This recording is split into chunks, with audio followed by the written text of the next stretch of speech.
निम्नलिखित में से किस अधिनियम के तहत सिविल सेवकों के चयन के लिए खुली प्रतियोगिता की व्यवस्था शुरू करने का प्रयास किया गया था? देखिए, ये चार्टर अधिनियम 2000 सॉरी मैं क्या कह रही हूँ 2000 ऐसे ही मैंने देखिए इसमें होता क्या है जल्दबाजी में जैसे बोल रहे हैं, ठीक है? या बहुत जल्दी में टेस्ट करा रहे हैं या जब एक टाइम ऐसा आता है कि टेस्ट सीरीज़ शुरू करते ही फिर धीमे-धीमे एक होता है ना बुलेट की तरह मौसम बन जाता है, फ्लो में आ जाते हैं और उस फ्लो में मैंने लास्ट टेस्ट सीरीज़ में 2002 को 2022 बोला। तो ये हो जाती हैं मिस्टेक्स तो उनके लिए चाहे ये कह लीजिए कि मैं क्षमा प्रार्थी हूँ या यूँ कहिए कि आप लोग भी अभ्यर्थी हैं और आप लोग इस पर नज़र रखिए कि मैं कहाँ गलती कर रही हूँ, प्लस उसको कमेंट में मेंशन कीजिए कि ये गलती हुई है, ताकि वो सबकी नज़र में आए। जिससे ऐसा ना हो कि कोई और देख रहा हो, वो नोटिस ना कर पाए और वो उसी चीज़ को कंज़्यूम कर जाए, तो एग्ज़ाम में क्वेश्चन बाय चांस किसी का भी गलत हो सकता है इस तरह से। तो हालाँकि कोशिश मैं ये करती हूँ कि बहुत ज़्यादा चीज़ें गलत ना हो, फिर भी एक ना एक गलती निकली। लास्ट वाली टेस्ट सीरीज़ में थी, बाकी सब में शायद मुझे मुझे क्या आप लोगों ने बाकी टेस्ट सीरीज़ में नहीं बताई है। और जिसके भी जो कुछ डाउट्स रहते हैं कि ये वाला प्रश्न इस तरह से था, उस तरह से, तो आप लोगों ने पिछले कमेंट्स में जिस तरह से पूछा है, मुझे बहुत अच्छा लगा है। आपने अपनी क्वेरी को वहीं सॉल्व किया है, साथ ही में मैंने उससे रिलेट और भी जानकारी बताई हुई है। तो अगर आपको इसी तरह कोई परेशानी होती है, तो इसको पूछने में कतई कोई हेजिटेशन नहीं होनी चाहिए। इससे होता क्या है कि हम भी दोबारा उस चीज़ को नोटिस करते हैं। कभी हो सकता है कि हम गलत हों, कभी हो सकता है कि आपका उस पर डाउट हो, तो उसको हम क्लियर करेंगे। प्लस वो दूसरे लोगों की भी नज़र में आएगा, तो उससे उनकी भी जानकारी बढ़ जाएगी। तो शुरू करते हैं, पहला प्रश्न है, अधिनियम से पूछा गया है, ऐसा कौन-सा अधिनियम था, जिसमें ब्रिटिश भारत में जो था आपके सिविल सेवकों के चयन के लिए खुली प्रतियोगिता की व्यवस्था की शुरुआत करी गई थी? तो मेरे ख्याल से पता होना चाहिए, चार्टर अधिनियम 1833 था और इसी अधिनियम के तहत कुछ और काम होते हुए थे तो देखते हैं उनको, क्या-क्या था? इसी के तहत बंगाल का जो गवर्नर जनरल था, यानी कि जो गवर्नर जनरल था, उसको क्या बनाया गया था? उसको भारत का गवर्नर जनरल बना दिया था, ठीक है?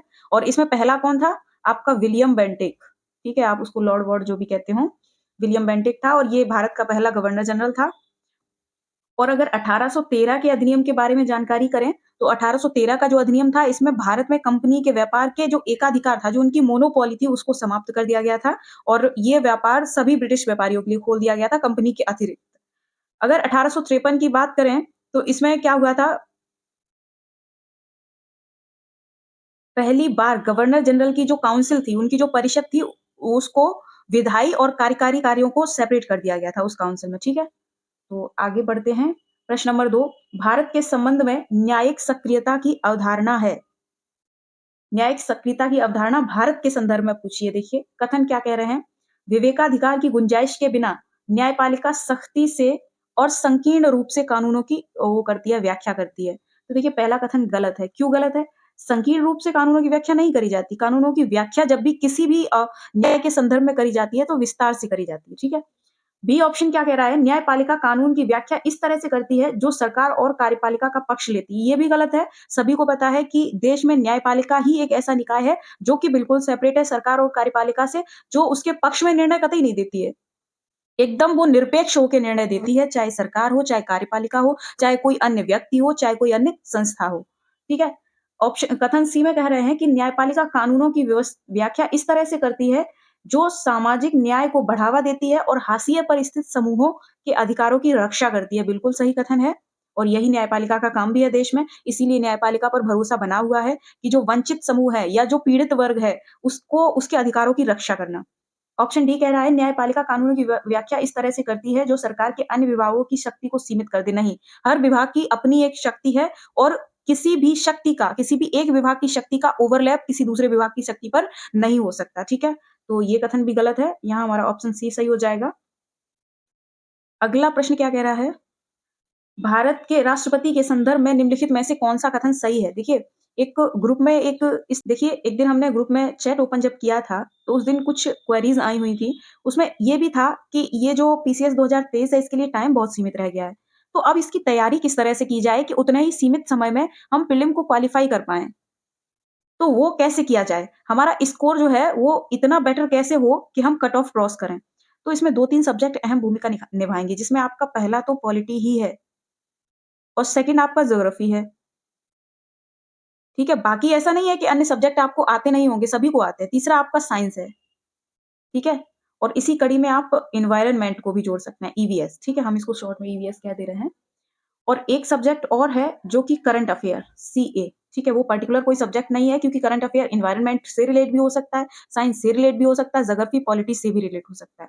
ये 4 सेक्शन जो है ना, ये मतलब बहुत मतलब अधिकांश इनका इनका जो अधिकांश है, वो फैक्ट बेस्ड है, ठीक है?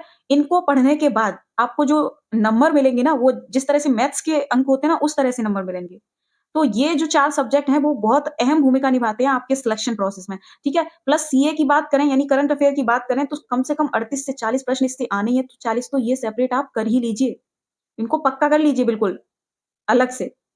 और रही बात पॉलिटी की, ज्योग्राफी की, साइंस की, तो यहाँ बहुत जल्दी एक क्वेश्चन्स की सीरीज़ लाएँगे और क्वेश्चन की सीरीज़ हम लाएँगे कहाँ से? डिपेंड करेगा आप लोगों पर कि वो हम पूर्वावलोकन से लाएँ या हम परीक्षावाणी से लाएँ। अच्छा इन दोनों को ही हमने क्यों बोला है? हमने तीसरा विकल्प क्यों नहीं रखा है? क्योंकि ये दोनों हमें मच बेटर देन मतलब किसी अन्य सोर्स से, ठीक है? तो मुझे लगता है कि इन दोनों से बेटर कोई और सोर्स परीक्षावाणी में मतलब अ लॉट ऑफ क्वेश्चन्स तो मुझे लगता है कि मुझे उसमें से लाना चाहिए। बाकी आप लोग अगर कहेंगे कि पूर्वावलोकन लाया जाए, तो मैं उसको लाऊँगी। बाकी मुझे लगता नहीं है पूर्वावलोकन लाने से कोई बहुत भला होने वाला है क्योंकि पूर्वावलोकन में अपने आप में ही वहाँ उसका विश्लेषण दिया रहता है। फिर भी आप जो कहेंगे वैसा किया जाएगा। आपकी मेजॉरिटी क्या रहेगी? अपने वोट डालिएगा भाई कमेंट में इस बात पे कि जो क्वेश्चन बैंक सीरीज़ हम शुरू करेंगे, वो हम किस बुक से करें, परीक्षा वाणी से या पूर्वावलोकन से, ठीक है? और किसी भी एग्ज़ाम को निकालने के लिए रामबाण कह लीजिए, चाहे आप ब्रह्मास्त्र कह लीजिए, कि जितना क्वेश्चन उसमें अगर 150 क्वेश्चन पेपर में आएँगे, तो आप 10 गुने क्वेश्चन्स को सॉल्व कर लीजिए, बस हो जाएगा, ठीक है? अब 10 गुने क्वेश्चन सॉल्व करने से मतलब ये नहीं है कि एक सब्जेक्ट, उसमें आ रहे हैं ना 6-7 सब्जेक्ट, उन सब के 10 गुने, ठीक है? नहीं तो पता चला कि मैम आपने बोला था सिर्फ 1500 क्वेश्चन सॉल्व कर लीजिए, हो जाएगा। तो ये क्वेश्चन नंबर तीसरा कह रहे हैं राष्ट्रपति के संदर्भ में कौन से कथन सही हैं? देखिए, पहले कथन में कह रहे हैं कि भारतीय संविधान के अनुच्छेद 52 में राष्ट्रपति की योग्यता का वर्णन है, गलत है। ठीक है, 52 में कहा गया है जो वाक्यांश है कि भारत का एक राष्ट्रपति होगा, ठीक है? और जो राष्ट्रपति की योग्यता का वर्णन है, वो आपका 58 में है और राष्ट्रपति की योग्यताएँ हम जानेंगे बाद में, पहले अगला कथन देख लेते हैं। कह रहे हैं भारत में अब तक किसी भी राष्ट्रपति पर महाभियोग नहीं लगाया गया है, ये कथन सही है। अब तक भारत में ऐसा कोई महाभियोग महाभियोग जो है वो अनुच्छेद 61 के तहत प्रक्रिया है और इसमें एक शब्द मेंशन किया गया है संविधान का उल्लंघन, ठीक है? और ये उल्लंघन किस चीज़ में होगा उसको परिभाषित नहीं किया गया है, ठीक है? ये संविधान का उल्लंघन जो वाक्यांश है इसके अर्थ को संविधान परिभाषित नहीं करता है। ये समय-समय पर ही बताया जाएगा कि किस चीज़ को वो संविधान का उल्लंघन कहेंगे। तो आज तक किसी राष्ट्रपति ने संविधान का उल्लंघन किया नहीं है, तो महाभियोग लगाया नहीं गया इस बेस पर, ठीक है? तो यहाँ पे क्या पूछ रहे हैं कौन से कथन सही हैं? केवल 2 सही है। अब हम जान लेते हैं योग्यताओं के बारे में, तो योग्यताओं का वर्णन 58 में है और योग्यताएँ कौन-कौन सी हैं? जो भारत का राष्ट्रपति होगा वो भारत का नागरिक होना चाहिए, उसकी उम्र 35 वर्ष होनी चाहिए, वो जो लोकसभा सदस्य के रूप में चुनाव के लिए योग्य होना चाहिए, ठीक है? संघ अथवा राज्य में या किसी स्थानीय प्राधिकरण में या किसी सार्वजनिक प्राधिकरण में किसी लाभ के पद पर वो नहीं होना चाहिए उस टाइम, ठीक है? तारीख को उत्तर प्रदेश ने सिंचाई के लिए नाली के पानी का उपयोग करने की योजना तैयार करने का निर्णय लिया है। देखिए भाई तारीख तो मुझे तो नहीं याद रहती है, बाकी आप सितंबर 2022 इसको याद कर लीजिए। और ये क्यों किया है? ये जल शक्ति मंत्री ने किया है, जल शक्ति मंत्रालय के अधीन किया गया है। और ये जो नमामि गंगे जो कार्यक्रम आपका चल रहा है ना, उसके तहत जो सीवेज ट्रीटमेंट है, उसके कार्यों की देखभाल या यूँ कहें कि उसमें एक पहल है ये इस तरह की जिससे सिंचाई की लागत भी कम हो जाएगी और हम नाली का पानी खेतों तक पहुँचा सकेंगे, ठीक है? अगला प्रश्न है निम्नलिखित में से किस संगठन ने the global estimates of modern slavery शीर्षक रिपोर्ट जारी करी है? तो यहाँ आपको अगर नाम से समझ में आए तो ठीक है, नहीं तो ये उसने करी है अंतर्राष्ट्रीय श्रम संगठन, ठीक है? आईएलओ। और आईएलओ की जो स्थापना हुई थी, वो कब हुई थी, वो हम नहीं बताएँगे, आप बताएँगे क्योंकि पहले की एक टेस्ट सीरीज़ में हम इसका पूरा विवरण दे चुके हैं, ठीक है? और ये इस रिपोर्ट में आँकड़ा दिया गया है कि पूरे वैश्विक तौर पे ये आँकड़ा है कि 2021 में लगभग 50 मिलियन लोग आधुनिक गुलामी में फँसे हुए हैं। आधुनिक गुलामी या दासता और आधुनिक गुलामी या दासता को उन्होंने कहा क्या है? जो लोग जबरन श्रम में हैं, वो भी गुलामी में हैं और एक बहुत इंटरेस्टिंग बात उन्होंने बताई है कि जो लोग जबरन विवाह में फँसे हुए हैं। यानी कि ऐसे लोग ना तो तलाक की स्थिति में जा रहे हैं और मानसिक परेशानियाँ या शारीरिक परेशानियाँ झेल रहे हैं या फिर किसी अन्य प्रकार की कोई परेशानी झेल रहे हैं या ज़बरदस्ती के किसी अन्य प्रकार की ज़बरदस्ती के विवाह में फँसे हुए हैं। उनको उन्होंने गुलाम कहा है, दास कहा है, ठीक है? और इसमें भी ये वाले जो लोग हैं वो लगभग 28 मिलियन हैं और ये वाले लोग लगभग लगभग 22 मिलियन हैं। हालाँकि दुर्भाग्य ये है कि ये जो गुलामी का आंकड़ा है वो बढ़ता ही जा रहा है। 2016 की तुलना में अगर अनुमान किया जाए तो यहाँ पे 10 मिलियन लोगों की वृद्धि हुई है, ठीक है? तो इतनी जानकारी आपको जाननी चाहिए थी। अगला प्रश्न है, निम्नलिखित में से संविधान का कौन-सा अनुच्छेद यह कहता है कि भारत के क्षेत्र में सभी प्राधिकरण नागरिक और न्यायिक सर्वोच्च न्यायालय की सहायता हेतु कार्य करेंगे? अनुच्छेद 144 ये बात कहता है और अनुच्छेद 144 और देखिए इसके साथ ही अनुच्छेद 148, अनुच्छेद 142 ये आपके लिए बहुत मोस्ट इम्पोर्टेंट अनुच्छेद हैं, ठीक है? तो इनको आप देखिएगा ज़रूर। अगला प्रश्न है, भारत में चुनावी बॉन्ड के संदर्भ में निम्नलिखित में से कौन-सा कथन सही है?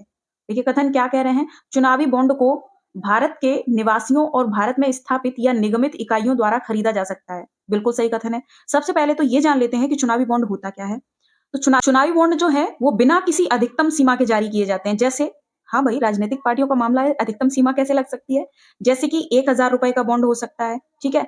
₹10,000 का बॉन्ड हो सकता है, 1 लाख का बॉन्ड हो सकता है, 10 लाख का बॉन्ड हो सकता है, 1 करोड़ का भी हो सकता है। ये इस तरह से गुणकों में जारी किए जाते हैं, ठीक है? और भारतीय स्टेट बैंक इन बॉन्डों को जारी करने के लिए और इन कैश करने के लिए एकमात्र अधिकृत बैंक है, ठीक है? और ये जो बॉन्ड होते हैं जारी करने के बाद 15 दिन तक वैध रहते हैं तारीख, ठीक है? 15 दिनों का वक़्त रहता है और ये बॉन्ड केवल जो रजिस्टर्ड पार्टीज़ हैं, ठीक है? जो पंजीकृत राजनीतिक पार्टी हैं, इन्हीं के खाते में प्रतिदेय होते हैं, ठीक है? तो कथन एक-एक करके पढ़ लेते हैं यहाँ क्या कह रहे हैं। पहला कथन आपका कह रहे हैं कि चुनावी बॉन्ड को भारत के निवासियों, भारत में स्थापित या निगमित इकाइयों द्वारा खरीदा जा सकता है, ये बात सही है। और इसके लिए निश्चित समय भी होता है, जैसे जनवरी, अप्रैल, जुलाई और अक्टूबर के महीनों में प्रत्येक 10-10 दिनों की अवधि हेतु खरीदे जा सकते हैं, ठीक है? दूसरा कथन कह रहे हैं, कोई भी राजनीतिक दल जिसने पिछले राज्यसभा चुनाव में पड़े कुल मतों में से कम 1% मत हासिल किया हो, वह चुनावी बॉन्ड को खरीदने में क्या कहते हैं, खरीदने के पात्र हैं। ये कथन गलत है क्योंकि अभी-अभी हमने आपको बताया, कोई भी राजनीतिक दल नहीं, केवल पंजीकृत राजनीतिक दल, ठीक है? सिर्फ रजिस्टर्ड पार्टी ही इसको खरीद सकेंगी। तो यहाँ पे पूछ रहे हैं कथन सही कौन-सा है? तो केवल एक सही है। अगला प्रश्न है आपका 2 सितंबर 1946 को गठित भारत की अंतरिम सरकार के संदर्भ में सूची 1 और 2 को सुमेलित करना है। देखिए, यहाँ पे अंतरिम सरकार से संबंधित विभाग दिए गए हैं और यहाँ पे उनके मंत्री कहे जाएँ या फिर सदस्यों के नाम दिए गए हैं। तो मैं यहाँ पे इसी टेबल को बताऊँ क्या? अतिरिक्त देख लीजिए, बाकी इसको मैच कर लेना। जैसे जवाहरलाल नेहरू जो थे, वो परिषद के उपाध्यक्ष थे, विदेश और राष्ट्रमंडल भी इन्हीं के पास था। सरदार वल्लभ भाई पटेल जो थे, वो आपके गृह विभाग इनके पास था, सूचना एवं प्रसारण प्रसारण विभाग भी था इनके पास। अब्दुल रब निस्तार एक थे, उनके पास डाक और विमानन था। लियाकत अली खान जी थे, इनके पास वित्त था, तो सी का चौथा हो गया और सी का चौथा इसी में है, तो ऑप्शन बी आपका सही हो गया।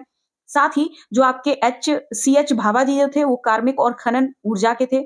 सरदार बलदेव सिंह जी जो थे, वो आपके रक्षा विभाग से थे। जगजीवन राम जी जो थे, वो श्रम विभाग से थे। जॉन मथाई जो थे, आपके उद्योग और आपूर्ति से थे। आपके जो बचे कौन? डॉक्टर राजेंद्र प्रसाद, ये खाद्य और कृषि से थे। ठीक है? सी राजगोपालाचारी जो थे, वो आपके शिक्षा से संबंधित थे। आसफ अली, रेलवे परिवहन से थे। आई चुंदरीगढ़ जो वाणिज्य से थे। गजनफर अली खान स्वास्थ्य विभाग से थे। जोगिंदर नाथ मंडल, वो उनको विधि दिया गया था। ठीक है? लॉ। तो इस तरह से आप चाहें वीडियो को पॉज़ करके इनको नोट कर सकते हैं। बाकी नोट करने जैसा पागलपन मुझे लगता नहीं कोई करेगा क्योंकि सबके पास ये लिस्ट बनी हुई होगी ऑलरेडी या फिर बुक्स में दी होगी, ठीक है? फिर भी कोई फ्रेशर हो भाई नोट कर लें। निम्नलिखित अगला प्रश्न कह रहे हैं निम्नलिखित में से किन 2 मिशनों ने मंगल ग्रह के आकाश में पैची प्रोटॉन ऑरोरा पाए हैं? तो पहले तो इसका आंसर जान लेते हैं। इसका आंसर है मावेन और अमीरात मंगल मिशन, ठीक है? ये मावेन किसके द्वारा गया था? ये आपका नासा के द्वारा भेजा गया था, ठीक है? और ये तो समझ में ही आ रहा है अमीरात मंगल मिशन, ये आपका संयुक्त अरब अमीरात्स द्वारा भेजा गया था।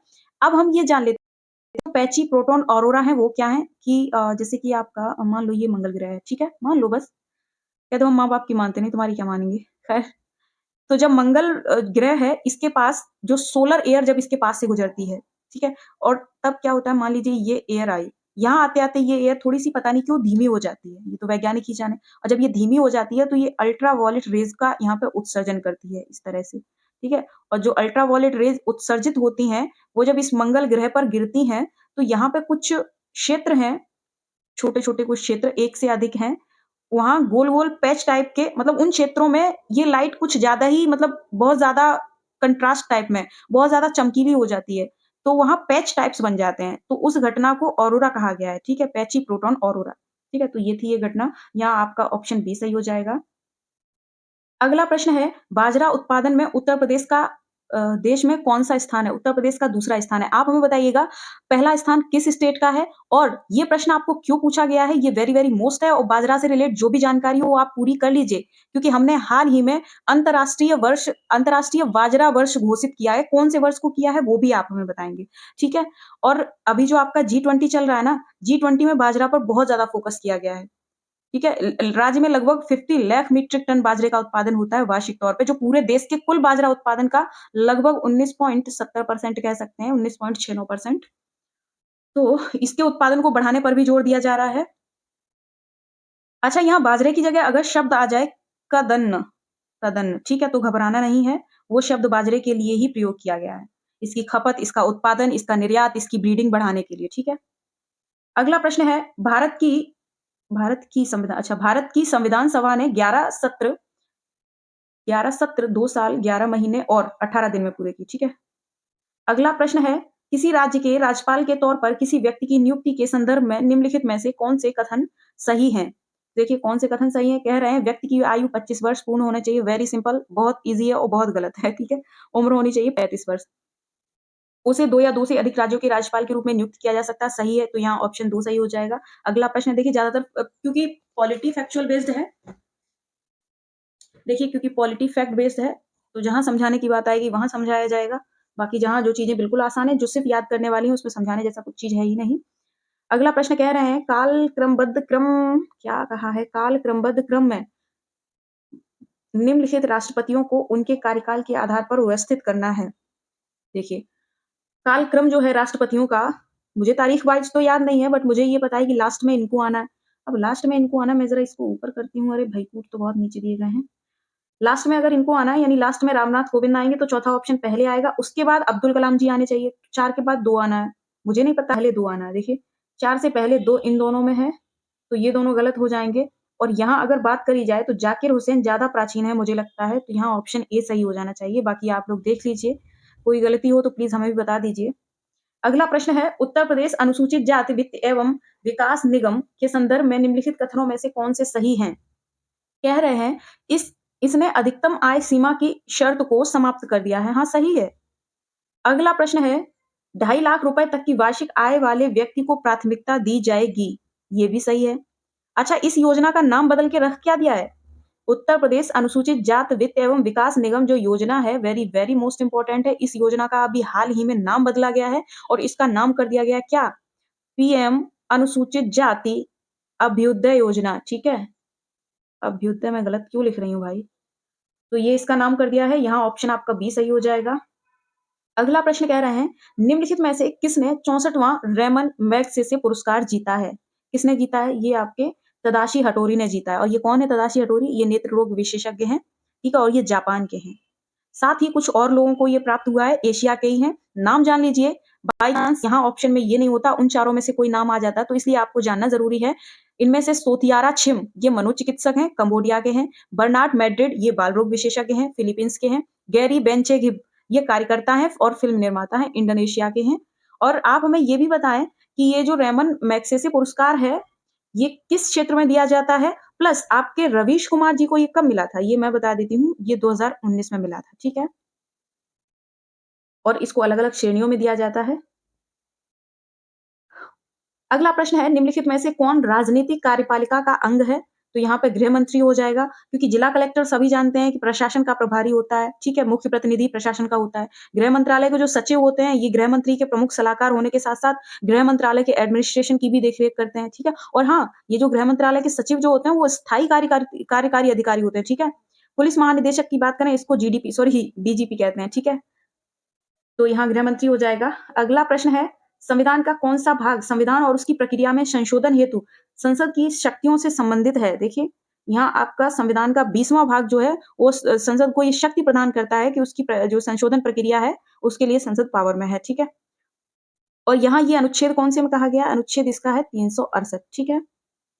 अगला प्रश्न है, अच्छा, आप हमें ये भी बताइए, ये जो भाग लिखा हुआ है, भाग 14, भाग 17, भाग ये आपका 7वां, इन सब के बारे में भी आप हमें बताइए, ये किससे रिलेट है, ठीक है? वो आप बताएँगे। बहुत ज़्यादा प्रश्न छोड़ूँगी मैं इसमें। संविधान सभा का प्रांतीय संविधान समिति, क्योंकि ये जनरल है, एकदम जनरल है, सब कुछ आपका कॉन्स्टिट्यूशन से है, बाकी इसमें कुछ बहुत ज़्यादा है नहीं, कॉन्स्टिट्यूशन रटने वाला जो पार्ट है, वही है। संविधान सभा की प्रांतीय संविधान समिति के अध्यक्ष कौन थे? प्रांतीय संविधान समिति के। अभी-अभी हमने यहाँ पे डिटेल में बताया था कौन-कौन सी समितियाँ किसके पास थी और ये प्रमुख 8 समितियाँ थी और जिनमें से प्रांतीय समिति जो थी वो सरदार वल्लभ भाई पटेल जी के पास थी। हम उसको दोबारा नहीं बताएँगे। आगे फिर देखिएगा प्रश्न कह रहे हैं विश्व जूनियर तैराकी चैंपियनशिप के फाइनल में पहुँचने वाली पहली भारतीय महिला कौन बनी? ये आपकी अपेक्षा फर्नांडीज़ हैं, ठीक है? अगला प्रश्न है निम्नलिखित में से कौन-सा राज्य केंद्र शासित प्रदेश इंटरनेशनल इत्र फेस्टिवल की मेज़बानी करेगा? अच्छा प्रश्न है, घुमाने वाला प्रश्न है। देखिए अगर यहाँ पे मैं अगर इस प्रश्न को बनाती तो मैं यहाँ पे शहरों के नाम रखती, ठीक है? और अलग-अलग स्टेट्स के 4 शहरों का नाम रखती, उसमें मैं लखनऊ और कन्नौज को ज़रूर शामिल करती। क्यों? क्योंकि यहाँ पे आप लोग कन्नौज मार के आ जाते। तो ये कन्नौज में नहीं किया जा रहा है, ये उत्तर प्रदेश में ज़रूर किया जा रहा है, लेकिन ये लखनऊ में किया जा रहा है आयोजित, ठीक है? और ये है क्या मतलब ये यूरोपीय व्यापारियों को मध्य पूर्व बाज़ारों से जोड़ने के लिए है और ये 1 दिन का फेस्टिवल एक तरह से 1 दिन का होगा। अब इसमें देखिए दोहरा काम किया जाएगा। क्या करेंगे पहले? जो आगंतुक आएँगे, वो लखनऊ में आएँगे, ठीक है?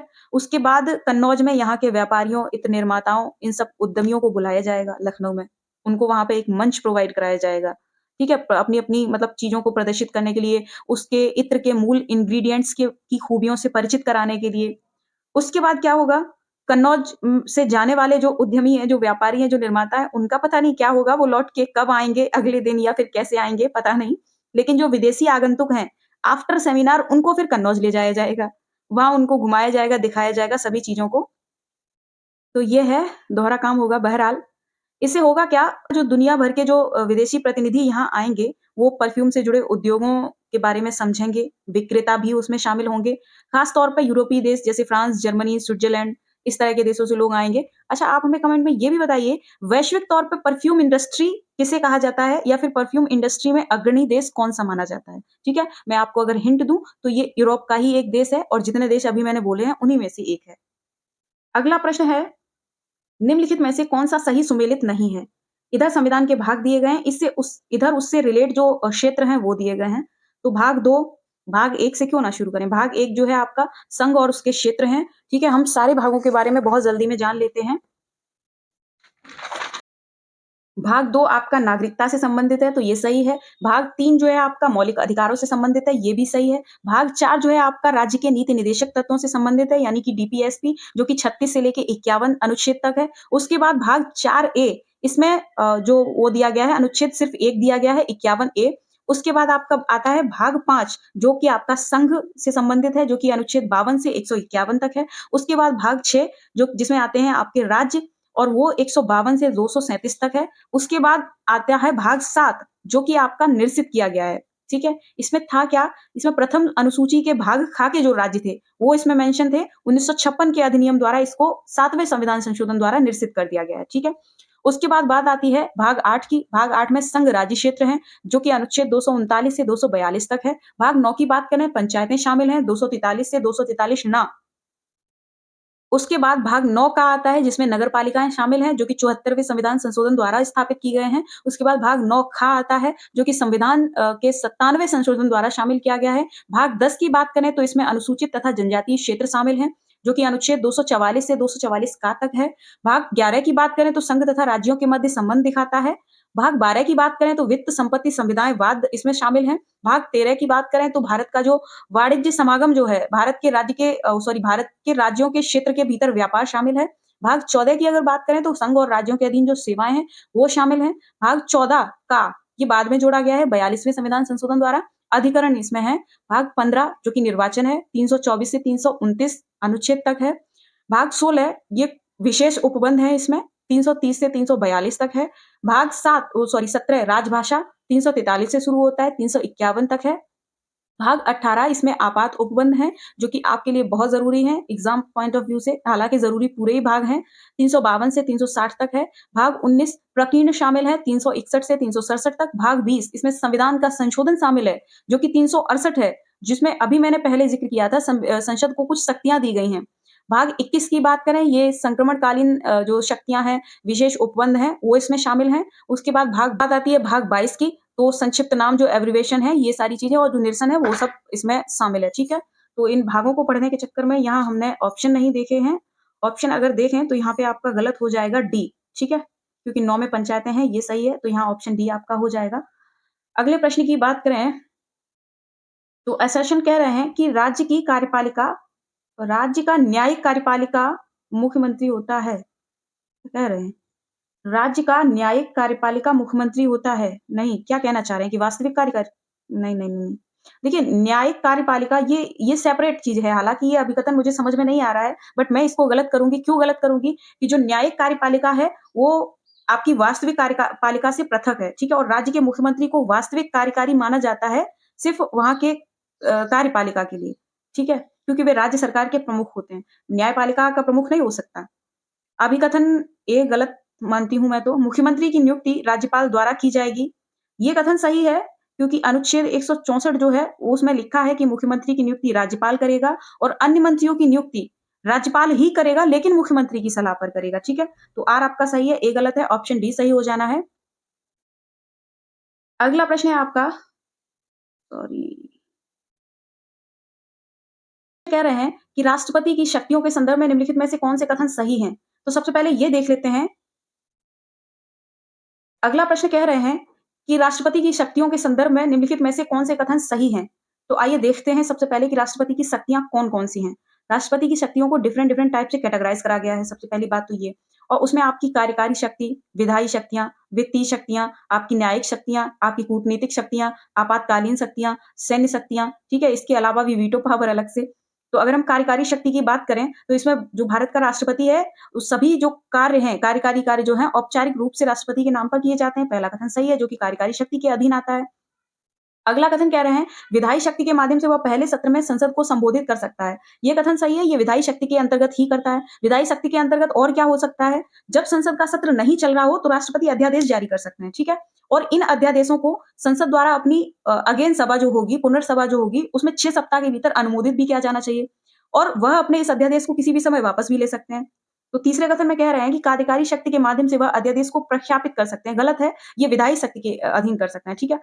उसके बाद कूटनीतिक शक्तियों की अगर बात करें तो राष्ट्रपति द्वारा जितनी भी इंटरनेशनल आपकी संधियाँ हैं, जितने भी इंटरनेशनल एमओयूज़ हैं, ठीक है? जितने भी आपके उनका शुभारंभ, उनका समापन, ठीक है? या फिर कोई जो विदेशी राजदूत, उच्चायुक्त जो राजनयिक भेजे जाते हैं या फिर जो आते हैं देश में उनका स्वागत करना, ये सब कुछ कूटनीतिक शक्तियों के अधीन आता है, ठीक है?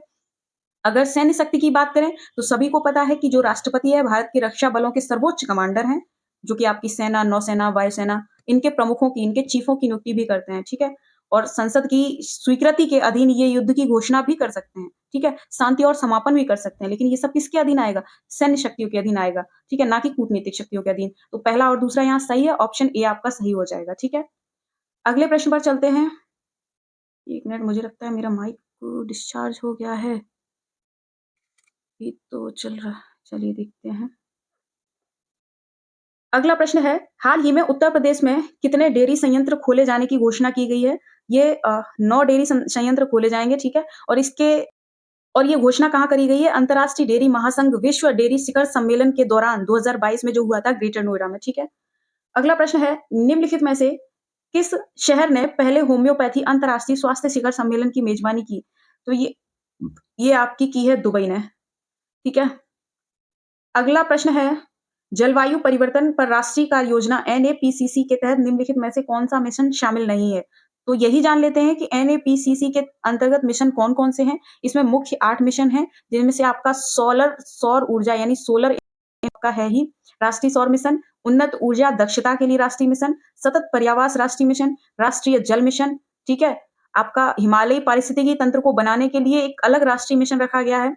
सतत कृषि के लिए राष्ट्रीय मिशन रखा गया है, जलवायु परिवर्तन के लिए सामरिक ज्ञान पर राष्ट्रीय मिशन रखा गया है। इस तरह की ये 8 मिशन हैं। इसमें जो है राष्ट्रीय तटीय मिशन ये कोई मिशन नहीं है, ये जल मिशन के अंतर्गत ही तटों की सुरक्षा हेतु है। तो यहाँ ऑप्शन सी सही हो जाएगा आपका। अगला प्रश्न है, राष्ट्रीय मानवाधिकार आयोग एनएचआरसी के संदर्भ में कौन-सा कथन सही है? कह रहे हैं अध्यक्ष और सदस्यों की नियुक्ति राष्ट्रपति द्वारा 6 सदस्यीय समिति की सिफारिश पर की जाती है। हाँ, सही है। इसमें कौन-कौन और शामिल होता है? जिसमें प्रधानमंत्री, लोकसभा के अध्यक्ष, राज्यसभा के उपसभापति, दोनों सदनों में विपक्ष के नेता और केंद्रीय गृह मंत्री शामिल होते हैं, ठीक है? अगला कथन कह रहे हैं इसके पास दीवानी न्यायालय की सभी शक्तियाँ होती हैं और इसकी कार्यवाहियों का चरित्र न्यायिक होता है। हाँ, ये भी कथन सही है। तो यहाँ कथन दोनों सही हो जाएँगे और इसको स्थापित किया गया था आपके जो पेरिस सिद्धांत हैं उनके अनुरूप, ठीक है? मानवाधिकारों के प्रचार, प्रसार, संरक्षण हेतु, ठीक है? जो कि आपका संयुक्त राष्ट्र महासभा द्वारा अनुमोदित किया गया था और संयुक्त राष्ट्र महासभा की स्थापना कब हुई थी?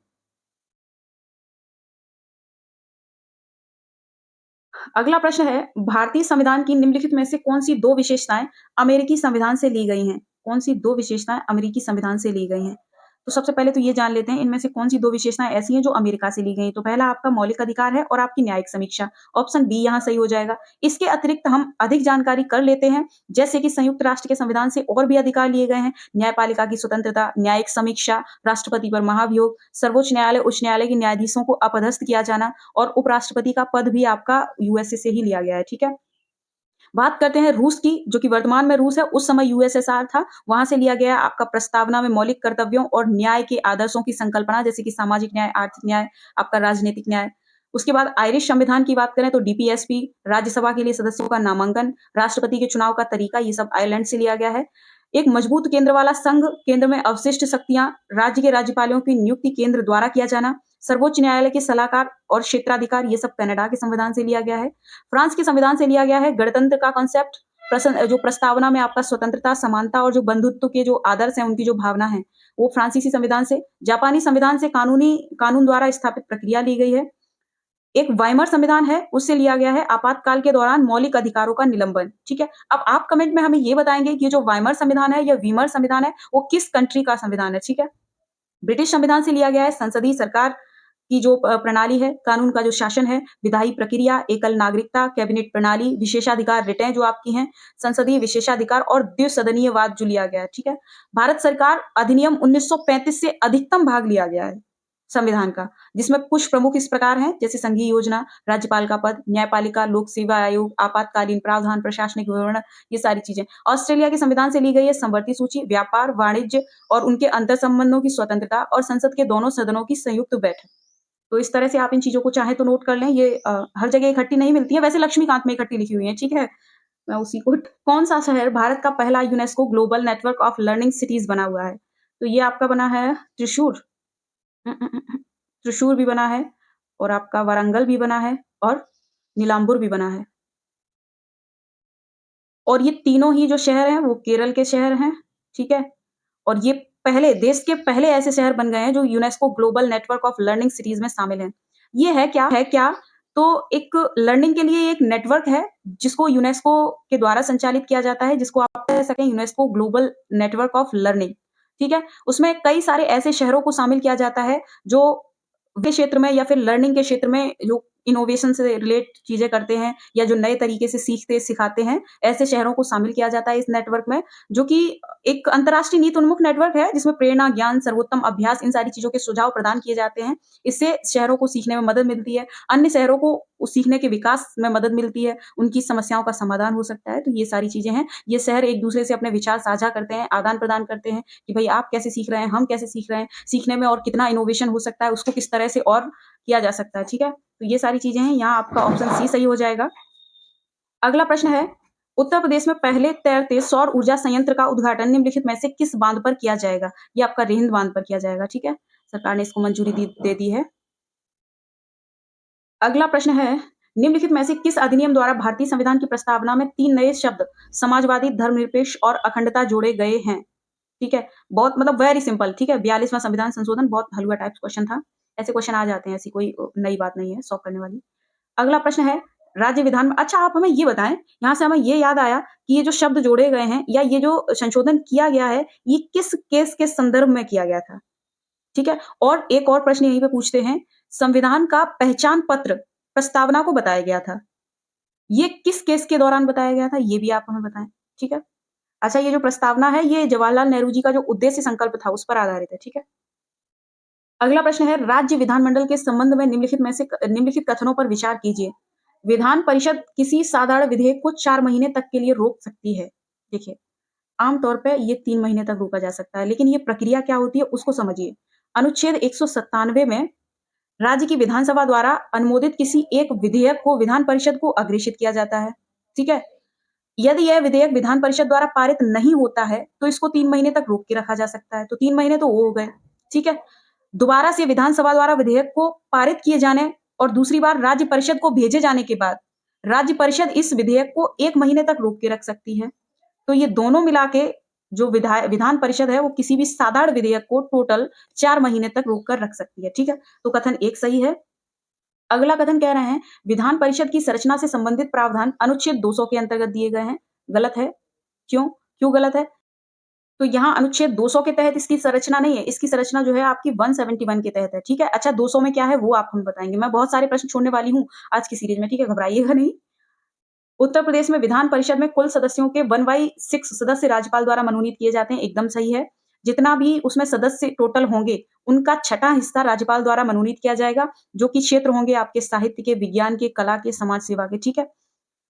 अगला है सुमित्रा देवी उत्तर प्रदेश विधानसभा की पहली महिला स्पीकर अध्यक्ष बनी, गलत है क्योंकि जो पहले अध्यक्ष थे वो आपके पुरुषोत्तम दास टंडन जी थे और अभी तक कोई महिला अध्यक्ष मुझे याद नहीं बनाया नहीं गया है, ठीक है? तो यहाँ अगर ऑप्शन चूज़ करते हैं तो पहला सही है, तीसरा सही है और पहला तीसरा सही करेंगे तो ऑप्शन ए ही सही होगा, ठीक है? और कोई बन नहीं सकता तो कथन चौथा गलत ही है, ठीक है? अगला प्रश्न है, यदि हमारे संविधान के तहत किसी पदाधिकारी की तुलना अमेरिकी राष्ट्रपति से की जानी है, तो वह प्रधानमंत्री है, ना कि संघ का राष्ट्रपति। निम्नलिखित में से किसका कथन है? ये कथन है बी आर अम्बेडकर जी का, ठीक है? और बहुत अच्छा प्रश्न है, सितंबर 2022 में उत्तर प्रदेश सरकार ने निम्नलिखित में से किस स्थान पर एक नया पर्यटक पुलिस स्टेशन खोलने का निर्णय लिया है? ये कुशीनगर में खोला जाएगा और एक मिनट और एक पुलिस स्टेशन नहीं खोला जाएगा, 18 नए पुलिस स्टेशन और उसमें 22 पुलिस चौकियां शामिल होंगी। और ये क्यों खोला जाएगा? पर्यटन को बढ़ावा देने के लिए, जो विदेशी पर्यटक या जो देशी पर्यटक ही आएंगे उनकी सुरक्षा, उनके वही 2022 में भारत और यूनाइटेड किंगडम ने साइबर सुरक्षा अभ्यास का आयोजन किया, जिसमें कितने देश शामिल हुए? ये 26 देश थे। एक मिनट, एक गलत जगह, 26 देश शामिल थे और ये क्यों किया गया कि साइबर सुरक्षा में लोगों को अवेयर करने के लिए, संस्थाओं को अवेयर करने के लिए। एक आपका वायरस होता है रैनसमवेयर, ठीक है? उसके प्रति यानी काउंटर रैनसमवेयर इनिशिएशन के लिए, उनके लिए जागरूक करने के लिए, ठीक है? जिसका नेतृत्व भारत ने किया था अभी, ठीक है? तो ये एक प्लेटफॉर्म है। अगला प्रश्न कह रहे हैं छत सॉरी 36 तो प्रश्न का नंबर है, कहाँ ध्यान रहता है मेरा? राष्ट्रीय सफाई कर्मचारी आयोग के संदर्भ में निम्नलिखित में से कौन से कथन सही नहीं है? इसकी स्थापना 1993 में 3 वर्ष की प्रारंभिक अवधि के लिए की गई थी। कथन 1 सही है, ये 1993 में किया गया था और शुरुआत में 3 वर्ष के लिए किया गया था कर्मचारियों के कल्याण हेतु, सफाई कर्मचारियों के कल्याण हेतु, ठीक है? कथन दूसरा कह रहे हैं वर्ष 2004 में इसका विस्तार एक सांविधिक निकाय के रूप में किया गया था।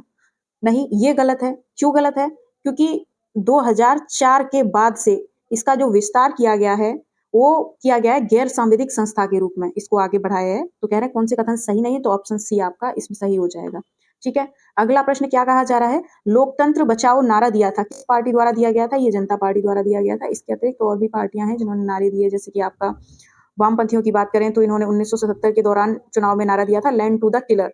स्वतंत्र पार्टी। प्रश्न है 73वें संविधान संशोधन अधिनियम के संदर्भ में निम्नलिखित में से कौन से कथन सही हैं? क्या कह रहे हैं? पहले कथन में ग्राम सभा की भूमिका और कार्य राज्य विधानमंडल द्वारा निर्धारित किए जाते हैं, ये बात सही है, कथन 1 सही है, क्योंकि ग्राम सभा में पंचायत क्षेत्र, मतदाता के रूप में पंजीकरण, जो सब कुछ होता है, ये सब राज्य विधायिका द्वारा निर्धारित किया जाता है, ठीक है? प्रत्येक पंचायत निकाय का कार्यकाल 5 वर्ष होता है, ये बात भी सही है। अच्छा, आप हमें ये बताएं कमेंट में कि यदि पंचायत 5 वर्ष से पहले पंचायत को भंग, मतलब मैं क्या कह रही हूँ, पंचायत सॉरी, यदि पंचायत 5 वर्ष के समाप्ति से पहले भंग हो जाती है, तो इस तरह के विघटन के बाद चुनाव कितने दिनों में करवाना अनिवार्य होता है, ठीक है? ये आप हमें बताएंगे। तो यहाँ पे आपके कथन दोनों सही हो जाएंगे। और जो पंचायतें हैं वो आपके कहाँ, वो बता ही रहे हैं 73वां कॉन्स्टिट्यूशन अमेंडमेंट, जो कि आपका भाग कौन सा जोड़ा गया था? नया भाग जोड़ा गया था 9, ठीक है? और 9 का किस लिए जोड़ा गया था वो भी आप हमें बताएं, ठीक है? और इसमें 9 में जो अनुच्छेद है वो 243 से आपका शुरू है और आपके 243 अणा, अणा का मतलब है अगर एबीसीडी से देखा जाए तो अणा का वर्ग, चा वर्ग, टा वर्ग, ठीक है? यानी 3 वर्ग और प्रत्येक वर्ग में 5 अक्षर, यानी कि ये 15वां अक्षर हो जाएगा। एबीसीडी में 15वां होता है ओ, तो 243 ओ तक ये रहते हैं, ठीक है, पंचायतों में। अगला प्रश्न है पीएम श्री योजना के योजना निम्नलिखित में से किससे संबंधित है? देखिए, पीएम श्री योजना क्या है, पहले तो ये जान लें। ये इसकी फुल फॉर्म क्या होती है? तो इसकी फुल फॉर्म होती है प्रधानमंत्री, मैं इसको पीएम श्री को बता रही हूँ, आप ध्यान दीजिएगा। प्रधानमंत्री स्कूल फॉर राइजिंग इंडिया, ठीक है? ये पीएम श्री योजना है। तो जैसे कि नाम से आपको समझ में आ रही है, ये स्कूलों के विकास, उनके उन्नयन के लिए है, ठीक है? उनके अपग्रेडेशन के लिए, तो ऑप्शन ए ही सही हो जाएगा। बाकी कथन बेकार है। यह प्रवासी श्रमिकों के लिए संशोधित सामग्री गलत है, वरिष्ठ नागरिकों नहीं है, वही है, पहला ही सही है, ठीक है? अगला प्रश्न है उत्तर प्रदेश के किस मंडल में नंदी अभयारण्य का निर्माण किया जा रहा है? भाई देखो ये बहुत ज़रूरी था, बहुत ज़रूरी। आए दिन सड़कों पर नंदी अपना वही तांडव नृत्य करते हुए नज़र आ जाते हैं, इससे कई सारे हादसे भी हो जाते हैं। तो ये आपका किया गया है मुरादाबाद मंडल में और मुरादाबाद मंडल के आपके 3 जिलों में ये किया जाएगा शुरुआती फ़ेज़ में। वो कौन-कौन से हैं? आपका संभल है, अमरोहा है और बिजनौर है, ठीक है? इनमें शुरू किया जा रहा है। अगला प्रश्न है, इससे होगा क्या? वही सारी जो नंदी गाय हैं, उनको एक भयमुक्त वातावरण प्रदान होगा, तो ज़ाहिर-सी बात है, वो सड़कों पर इधर-उधर विचरण नहीं करेंगे। बेचारे वो भी घायल हो जाते हैं, वो भी बहुत बुरी स्थिति में आ जाते हैं। ऐसा नहीं है कि वो सिर्फ़ मनुष्यों को नुकसान पहुँचा रहे हैं। ऑब्वियसली मनुष्य उन्हें नुकसान पहुँचा रहे हैं, ठीक है? अगला प्रश्न है, भारतीय संविधान का अनुच्छेद 3 संसद को किस हेतु अधिकृत करता है? देखिए, हम केवल अनुच्छेद 3 क्यों जानें? हम 1 से जानते हैं। अनुच्छेद 1 आपका क्या कहता है? अनुच्छेद 1 कहता है भारत राज्यों का एक संघ है, ठीक है? अनुच्छेद 2 जो कहता है वो संसद को यह शक्ति प्रदान करता है कि ये संघ में नए राज्यों की स्थापना कर सकता है, ठीक है? अनुच्छेद 3 क्या कहता है? अनुच्छेद 3 कहता है कि किसी भी नए राज्य के गठन के लिए, ठीक है? या यूँ कह सकते हैं किसी भी राज्य के एक क्षेत्र को अलग करके या 2 से अधिक क्षेत्रों को मिलाकर एक राज्य या फिर राज्य की सीमा में यानी क्षेत्रफल में वृद्धि या उसकी कमी, अगर इन सब के लिए एक सेंटेंस कहा जाए, तो वो इस तरह से होगा कि किसी भी राज्य की सीमाओं में परिवर्तन करना संसद का अधिकार होगा। अनुच्छेद 3 के तहत, ठीक है? तो ऑप्शन सी आपका सही हो जाएगा। बाकी अनुच्छेद आप और भी याद कीजिएगा, पहले भाग में 4 अनुच्छेद हैं, ठीक है? आप हमें बताएँगे कि चौथे अनुच्छेद में संसद को क्या शक्ति दी गई है, ठीक है? उत्तर प्रदेश सरकार के मुख्य सचिव कौन हैं वर्तमान में पूछा गया है, तो वर्तमान में ये जो हैं आपके दुर्गा शंकर मिश्रा जी हैं, ठीक है?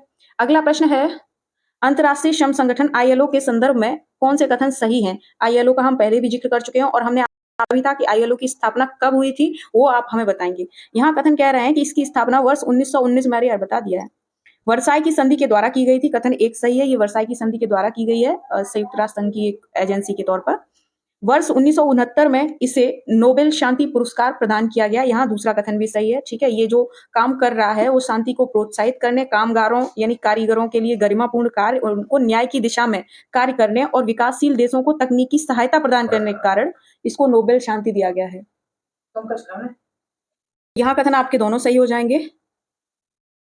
अगला प्रश्न है, उत्तर प्रदेश में फ्लैटेड फैक्ट्री कॉम्प्लेक्स के संबंध में निम्नलिखित कथनों पर विचार कीजिए। पहला कथन क्या कह रहे हैं कि इसकी स्थापना कानपुर में किया जाना है, गलत है। इसकी स्थापना आगरा आपकी ताज नगरी के फाउंड्री नगर में की जाएगी, ठीक है? तो एक सही नहीं है। इसे 500 करोड़ की लागत से बनाया जाएगा, गलत है। इसके लिए 125 करोड़ की लागत लगाई जाएगी। गैर प्रदूषणकारी श्वेत श्रेणी उद्योग के रूप में वस्त्र उद्योग को प्राथमिकता दी जाएगी, ठीक है? ये कथन सही है और इस बात को यहाँ नोटिस करना है कि गैर प्रदूषणकारी श्वेत श्रेणी उद्योग के रूप में, ठीक है? जो ऐसी इंडस्ट्री हैं, जो नॉन पॉल्यूटिंग इंडस्ट्री हैं, उनको कौन-सी कैटेगरी दी जाती है? व्हाइट कैटेगरी, ठीक है? अगला कथन कह रहे हैं, इसकी पहली फ्लैटेड फैक्ट्री कॉम्प्लेक्स में 200 उद्यमी अपनी फैक्ट्रियां लगा सकेंगे। हाँ, ये कथन भी सही है। तो 3 और 4 सही है, ऑप्शन बी आपका सही हो जाएगा। अगला प्रश्न है, भारत का पहला मॉडिफाइड बायो विलेज कहाँ स्थित है? ये देखिए, रूपांतरित बायो विलेज ये त्रिपुरा में है, ठीक है? पहला मॉडिफाइड। अगला अगला प्रश्न है, अस्पृश्यता के संबंध में निम्नलिखित में से कौन से कथन सही हैं? पहला कथन कह रहे हैं कि भारतीय संविधान में अस्पृश्यता को परिभाषित किया गया है। देखिए, ये थोड़ा प्रश्न घुमा हुआ है, बाकी बहुत कुछ है नहीं क्योंकि जल्दबाजी में इसको सही करके आ जाएँगे, जबकि ये कथन गलत है। क्या कह रहे हैं? संविधान में अस्पृश्यता को परिभाषित किया गया, नहीं। अस्पृश्यता संविधान के अनुच्छेद 17 में आर्टिकल 17 में अस्पृश्यता शब्द का जिक्र किया गया है, वहां उसको परिभाषित नहीं किया गया है, ठीक है? ना ही संसद द्वारा पारित किसी अधिनियम में इसको परिभाषित किया गया है। ये जो अस्पृश्यता शब्द है, इसको मैसूर उच्च न्यायालय ने अपने एक निर्णय में इसका अर्थ बताया था कि अनुच्छेद 17 की विषय वस्तु अपने शाब्दिक अर्थों में अछूत नहीं है, बल्कि इसका जो अभ्यास है वो देश में ऐतिहासिक रूप से विकसित और इसको वहां कुछ इस तरह से बताया गया है कि कुछ जातियों में जन्म के कारण कुछ व्यक्तियों पर लगाई गई सामाजिक अक्षमताओं को यह संदर्भित करता है। कहने का अर्थ ये है कि जो अस्पृश्यता शब्द है, वो अपने उसका जो नेचर है वो निरपेक्षता का है। अस्पृश्यता शब्द सिर्फ छुआछूत से संदर्भित नहीं है, वो एकदम निरपेक्ष है। वो किसी भी व्यक्ति को उसकी क्षमताओं को लिमिटेशंस को में उसको रखा जाना, वो अस्पृश्यता के अधीन ही आएगा, ठीक है? चाहे वो कोई सी भी जाति हो। इसका मतलब ये नहीं है कि कुछ अस्पृश्य जातियां जो हमने आज के दौर में जान ली, ठीक है? आने वाले दौर में कोई भी अन्य जाति को अस्पृश्य माना जा सकता है या नहीं माना जा सकता है, ठीक है? तो दूसरा कथन कह रहे हैं भारतीय संविधान का अनुच्छेद 17 प्रकृति में निरपेक्ष है। हाँ, ये कथन सही है।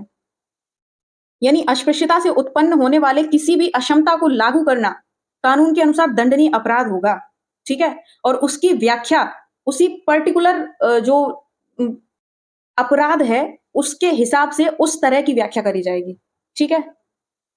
तो यहाँ कथन 2 सही हो जाएगा। इस बात को प्लीज़ समझें, बहुत अच्छे से समझें क्योंकि किसी भी तरह से घुमा के रख सकते हैं। अगला प्रश्न है, केंद्र सरकार के संदर्भ में निम्नलिखित कथनों में से कौन-सा कथन सही है?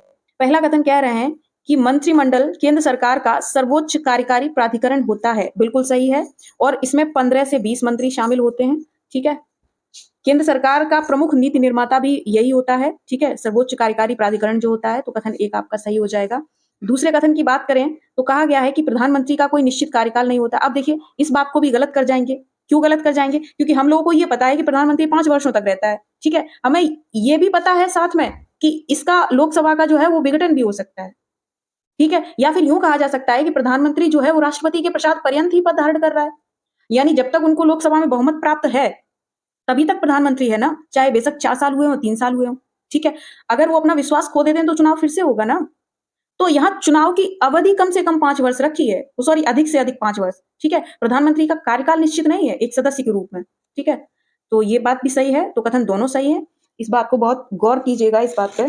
ऐसे ही बहुत आसान से प्रश्न आ जाते हैं और हम लोग क्या मैं खुद इसमें इंक्लूड हूँ, ऐसा नहीं है कि आप लोग, हम लोग उसको गलत करके आ जाते हैं। अगला प्रश्न है, संदर्भ में निम्नलिखित कथनों में से कौन से कथन सही हैं? कथन 1 कह रहे हैं कि सरकार का संसदीय स्वरूप निरंकुशता को प्रतिबंधित करता है।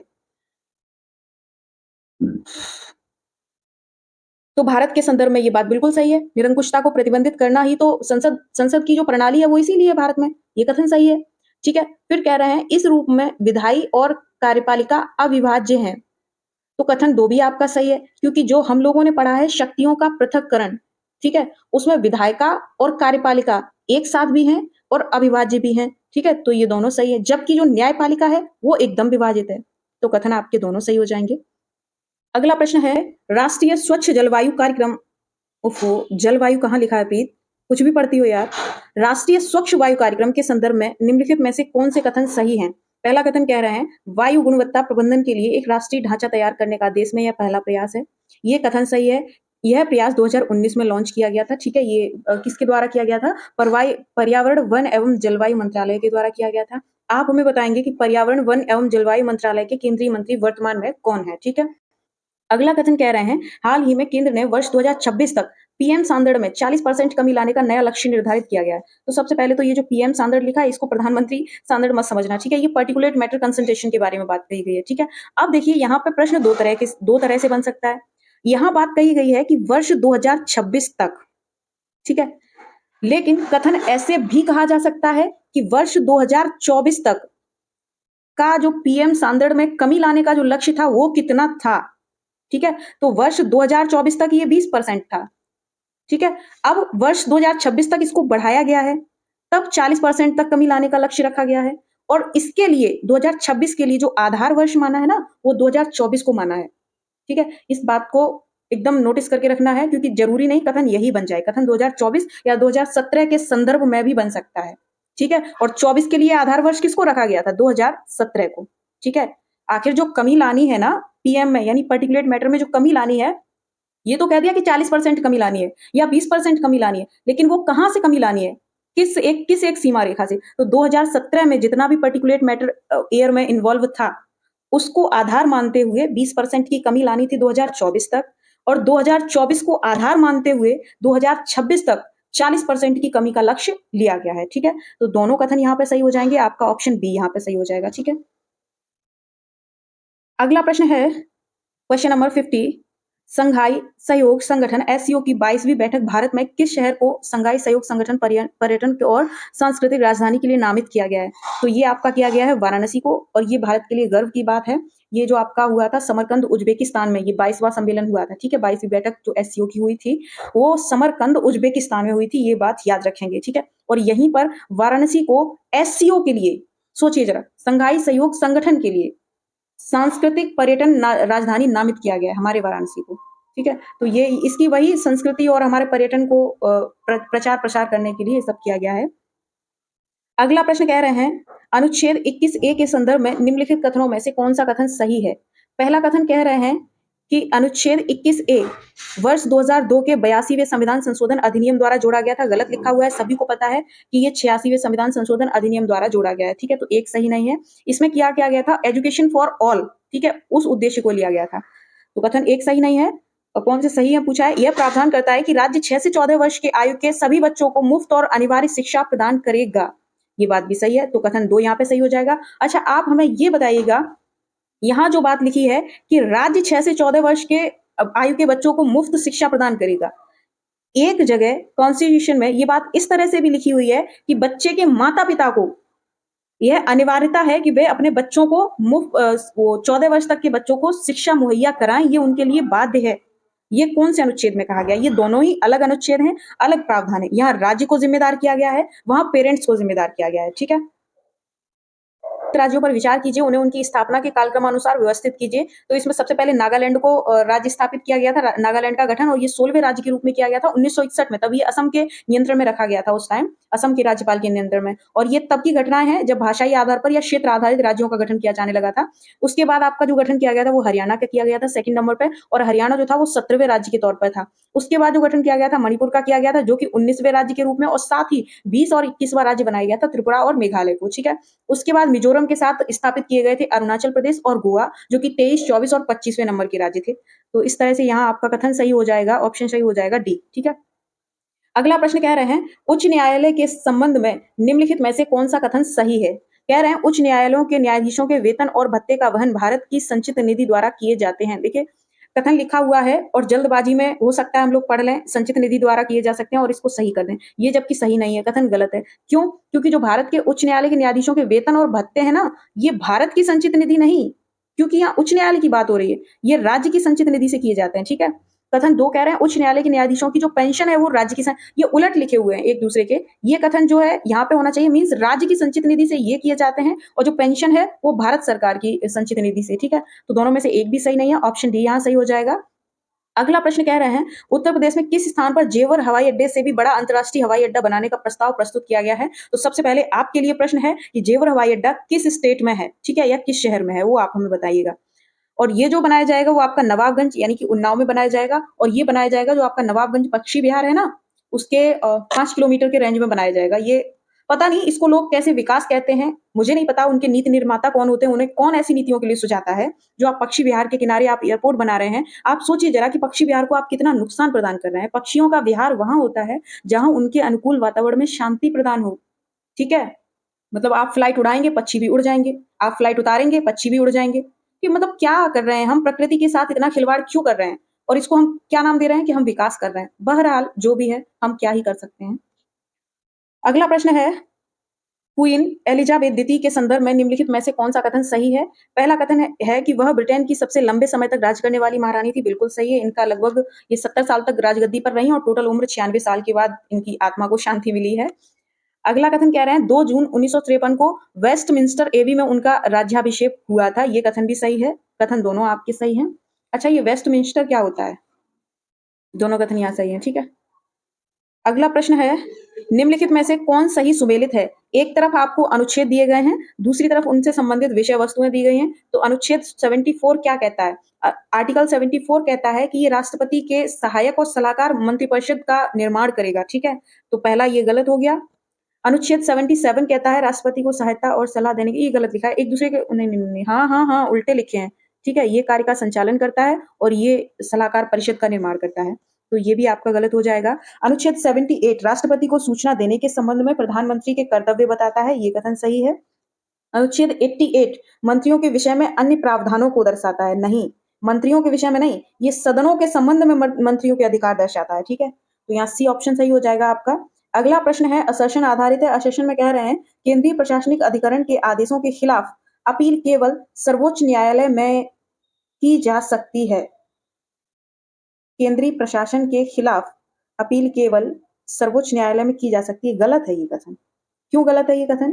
क्योंकि अपील जो करी जा सकती है, सबसे पहले आपका जो तो सबसे पहले संबंधित उच्च न्यायालय की खंडपीठ के समक्ष वो अपील करेगा। उसके बाद यदि वो संतुष्ट नहीं है तब वो ऊपर दस्तक देगा, ठीक है। दूसरे कारण में कह रहे हैं चंद्र कुमार मामले 1997 में कहा कि केंद्रीय प्रशासनिक अधिकरण के आदेशों के खिलाफ अपील संबंधित उच्च न्यायालय की खंडपीठ के समक्ष होगी। हाँ, ये बात सही है जो अभी-अभी बताई है कि केंद्रीय प्रशासनिक अधिकरण के आदेशों के खिलाफ अपील जो होगी, पहले उच्च न्यायालय से रिलेट जो खंडपीठ होगी, उसमें होगी, उसके बाद वो सर्वोच्च न्यायालय में जाएगा, ठीक है? और ये इस मामले में कहा गया है, ये सही है, लेकिन ये कारण इसकी व्याख्या नहीं है अभिकथन की, ठीक है? तो ए आपका गलत हो गया, आर सही हो गया, ऑप्शन डी यहाँ सही हो जाएगा। अगला प्रश्न है, निम्नलिखित में से कौन से 2 युग्म सुमेलित हैं? पूछ रहे हैं भारतीय राष्ट्रीय कांग्रेस का स्थापना वर्ष, तो ये सभी को पता है, आपका 1885 में हुआ था, कांग्रेस अधिवेशन यहाँ से शुरू हुए थे। उसके बाद बात कर रहे हैं बहुजन समाजवादी पार्टी, तो ये कांशीराम जी द्वारा स्थापित पार्टी थी, जो कि 1984 में स्थापित करी गई थी। उसके बाद बात आती है भारतीय जनता पार्टी की, 1980 में इसकी स्थापना करी गई थी, ठीक है? उसके बाद बात आती है कम्युनिस्ट पार्टी ऑफ इंडिया यानी कि मार्क्सवादी, ये 1964 में की गई थी, तो 3 और 4 सही हो जाएगा, ऑप्शन डी आपका सही होगा। अगला प्रश्न कह रहे हैं मानव विकास सूचकांक 2021-22 में भारत का स्थान क्या है? 2021-22 में भारत का स्थान 132 है और ये बहुत दुखद है कि 2020 में इसका स्थान 130वें स्थान पर था। अब देखिए जितनी रैंक इसमें कम होती है ना उतना देश आगे होता है, यानी ये 2 स्थान गिर गया है, ठीक है? ये मत समझिए कि इसने 2 स्थान वृद्धि करी है, नहीं, इसने स्कोर जो है इसका 2 स्थान गिर गया है, ठीक है? और ये जो है एचडीआई जो मानव विकास सूचकांक है वो किसके द्वारा जारी किया जाता है? तो ये आपका जारी किया जाता है यूएनडीपी, संयुक्त राष्ट्र विकास कार्यक्रम के द्वारा जारी किया जाता है और इसमें कुछ मानक होते हैं, उनके आधार पर स्टडी किया जाता है देश को, उसके बाद इसमें रिपोर्ट प्रकाशित करी जाती है। वो कौन-कौन से 4 मानक हैं वो? उसमें आपका आएगा लाइफ एक्सपेक्टेंसी यानी जीवन प्रत्याशा, ठीक है? आपका जो स्कूलिंग ईयर्स हैं तरह से मेन ईयर्स ऑफ स्कूलिंग और जीएनआई पर कैपिटा, ठीक है? तो इस तरह से है ग्रॉस नेशनल इनकम, ठीक है, पर कैपिटा इनकम। तो ये 4 इंडिकेटर्स पर आधारित है और अगर बात करें टॉप कंट्रीज की तो इसमें पहले स्थान पर आपका स्विट्जरलैंड है, सेकंड पर आपका नॉर्वे है, थर्ड पे आपका आइसलैंड है। अगर टॉप 5 में देखा जाए तो 5वें नंबर पर ऑस्ट्रेलिया है। अगर बॉटम 5 की बात करें तो सबसे लास्ट में यहाँ साउथ सूडान है, उसके बाद चाड है, नाइजर, सीएआर, बुरुंडी। पड़ोसी देशों की बात करें तो पड़ोसी देशों में श्रीलंका है, चाइना है, इनकी रैंकिंग हमसे अच्छी है, भूटान, बांग्लादेश, नेपाल 143वें नंबर पे है, लेकिन बांग्लादेश 129वें नंबर पे है, तो आप समझ सकते हैं पाकिस्तान इस रिपोर्ट में 161वें नंबर पर है, ठीक है? अगला प्रश्न है हाल ही में चौखंडी स्तूप जो है वो समाचारों में रहा, यह कहाँ स्थित है? ये आपका सारनाथ में स्थित है, ठीक है? और ये एक अष्टकोणी टाइप का स्तूप था जो 5वीं शताब्दी के दौरान बनाया गया था मूल रूप से, और इसको राष्ट्रीय गौरव भी घोषित किया गया है, समाचारों में इसीलिए रहा, राष्ट्रीय गौरव इसको घोषित किया गया है। अच्छा, राष्ट्रीय गौरव से याद आया कि अभी हाल ही में राष्ट्र गौरव, हाँ, राष्ट्र गौरव करके इस थीम पर कुछ ट्रेनें चलाई गई हैं, वो किस लिए चलाई गई हैं और शुरुआती फेज में वो कहाँ से कहाँ तक के लिए चलाई गई हैं और कितनी ट्रेनें हैं, ठीक है? वो आप उसके बारे में अगर आप जानते हैं तो आप हमें बताएं। अगला प्रश्न है मंडल आयोग के संदर्भ में निम्नलिखित कथनों में से कौन से कथन सही हैं? मंडल आयोग कथन एक क्या कह रहे हैं, भारत में यह पहला आयोग है जिसने पिछड़े समुदायों के लिए आरक्षण की सिफारिश की है, गलत है, क्योंकि मंडल आयोग जो है वो उसका निर्माण जो किया गया है उससे पहले 1953 में ही आपका क्या बन चुका था, राष्ट्रपति के आदेश पर पहला पिछड़ा वर्ग आयोग, ठीक है? और इसको किस और नाम से जानते हैं? कालेकर आयोग के नाम से जाना जाता है, ठीक है? तो ये इकलौता नहीं है जो पिछड़े समुदायों के लिए सिफारिश कर रहा है आरक्षण की। दूसरा कथन कह रहे हैं इसकी सिफारिशों को मोरारजी देसाई की जनता पार्टी सरकार ने लागू किया था, कथन ये भी गलत है क्योंकि इसको जनता पार्टी सरकार ने नहीं, इसको वीपी सिंह की राष्ट्रीय मोर्चा सरकार ने लागू किया था, तो यहाँ पे ना तो 1 ना तो 2, ये ऑप्शन नहीं हो जाएगा। अगला प्रश्न है भारतीय नागरिकता की समाप्ति के संदर्भ में निम्नलिखित कौन से कथन सही हैं? क्या कह रहे हैं, पहला कथन कह रहे हैं जब कोई व्यक्ति अपनी भारतीय नागरिकता का त्याग करता है तो उस व्यक्ति की प्रत्येक अवयस्क संतान भी भारतीय नागरिकता खो देती है, एकदम बात सही है।